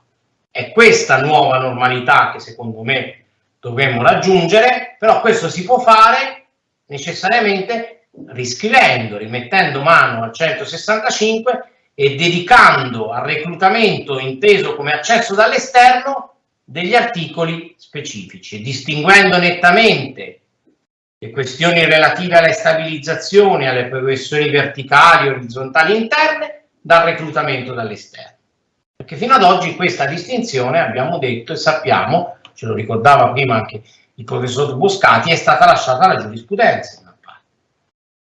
E quindi la nuova normalità può prendere dall'emergenza questa semplificazione procedurale, anche di prove, perché certamente ha portato ad assumere velocemente persone nella pubblica amministrazione, ma necessita di un ripensamento delle regole generali sul come fare i concorsi, sul cosa chiedere nei concorsi, per capire di quali profili la pubblica amministrazione avrà bisogno da qui ai prossimi 25 o 30 anni. Grazie. Grazie Gabriele, applauso non virtuale ma reale. Io molto brevemente, perché sono già le 75, dico faccio due considerazioni. Ovviamente il professor Bottino non ci ha deluso, ma del resto eravamo certi di questo, altrimenti non l'avremmo invitato, questo sta nelle cose. E ci ha detto una cosa, che il Gattopardo vince sempre, questo ci ha detto Gabriele Bottino, nel senso che sì, qualcosa è cambiato, ma sostanzialmente l'elemento di fondo no. Ma tra le righe ha dato alcune indicazioni molto importanti. Vabbè, c'è il tema dello stato emergenziale, ma questo a livello più generale non sarebbe male che venissero indicati a livello legislativo parlamentare cosa intendono per fine dello stato emergenziale. Questo ci equiterebbe un po' tutti, ma questo attiene al reclutamento, ma non solo. Ma qual è l'aspetto nuovo? Che è un qualche cosa che Gabriele ha detto e che anche altra dottrina amministrativa ha evidenziato. Il 97, ultimo comma, si riferisce al reclutamento del nuovo, cioè di chi non è mai stato dipendente pubblico. E quindi questo apre un mondo sul tema delle stabilizzazioni, delle progressioni verticali o di carriera. Ha fatto un discorso lavorista più che amministrativista, adesso lo dico in maniera spero simpatica, e io a questo punto devo fare l'amministrativista, perché dico mi piace questa idea, ma qual è l'elemento di fondo? Non vorrei che il dato del rapporto prevalga sul dato dell'organizzazione, perché conoscendo un po' le dinamiche, è un po' quello che dicevo prima, cioè prima promuovi, fai entrare, poi cerchi di capire che cosa uno possa fare. Ma questo lo dico non perché lo si devo dire, ma perché mi è capitato purtroppo più di una volta di toccarlo per mano. Ma questo vuol dire è sicuramente l'elemento nuovo, c'è la sfida interpretativa nuova. Cioè il 97 si applica soltanto all'accesso per la prima volta oppure no? Mi pare che l'80 vada nella direzione che tu hai indicato, nel senso che fa una bella differenziazione tra chi è già dentro e chi dentro non è. La riserva che io ho è quella che ho appena detto. Dopodiché si è persa un'opportunità, sono d'accordo con lui, cioè non ci ha reso migliore la pandemia, cioè sono cose che ci dicevamo e che speravamo per uscire da questa situazione in cui eravamo, però abbiamo perso l'opportunità di cambiare qualche cosa a livello giuslavoristico. E l'altra cosa, vuol dire, c'è quasi un'inversione del gioco del party, no? Quando ha detto che se c'è un'uniformità la dobbiamo al diritto del lavoro, ma non al diritto amministrativo. È vero, è verissimo, perché l'ordinamento civile, il vecchio diritto dei privati, garantisce questo elemento di uniformità. E sul tema del reclutamento poco si è, lavorato, e si è lavorato anche poco, e qua non facciamo discorsi populisti, ma probabilmente perché l'interesse era forse quello di non cambiare più di tanto per non andare contro certe dinamiche. Poi lui ha un po' bacchettato il 165.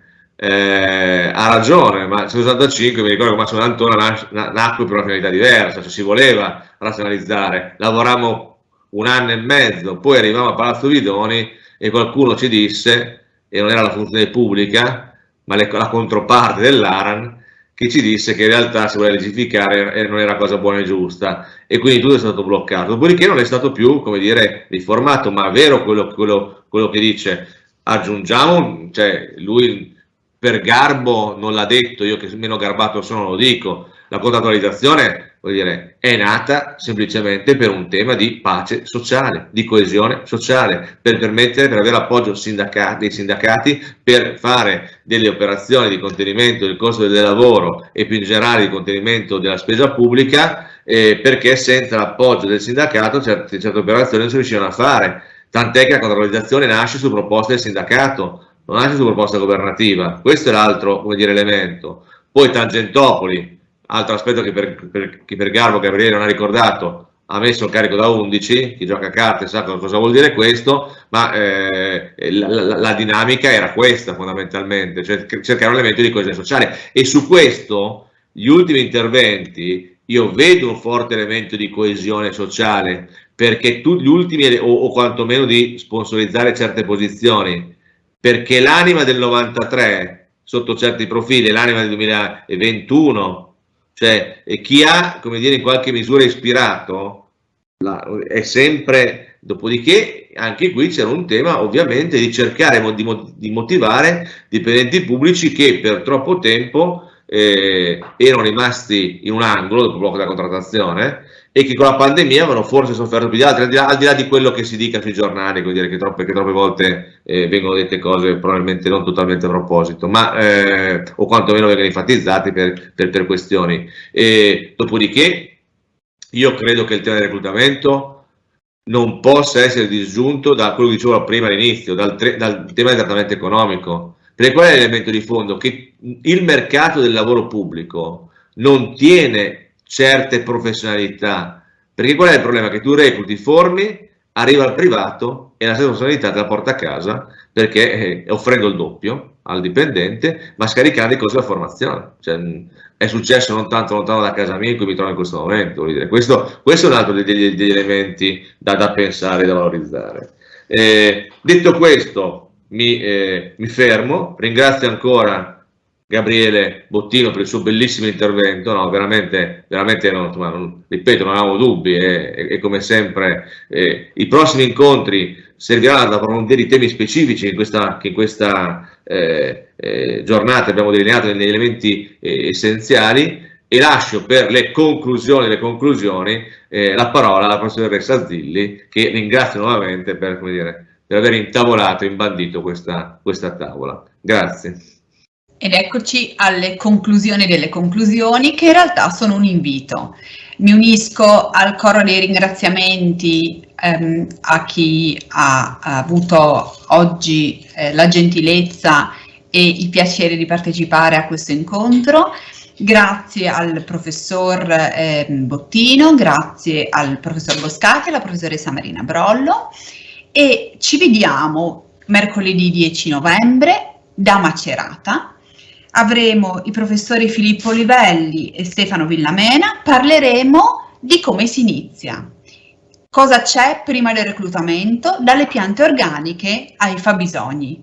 Ci vediamo il 10, nel frattempo potrete rivedere questo evento registrato sul canale di Play Uniud. Grazie e buonasera a tutte e a tutti.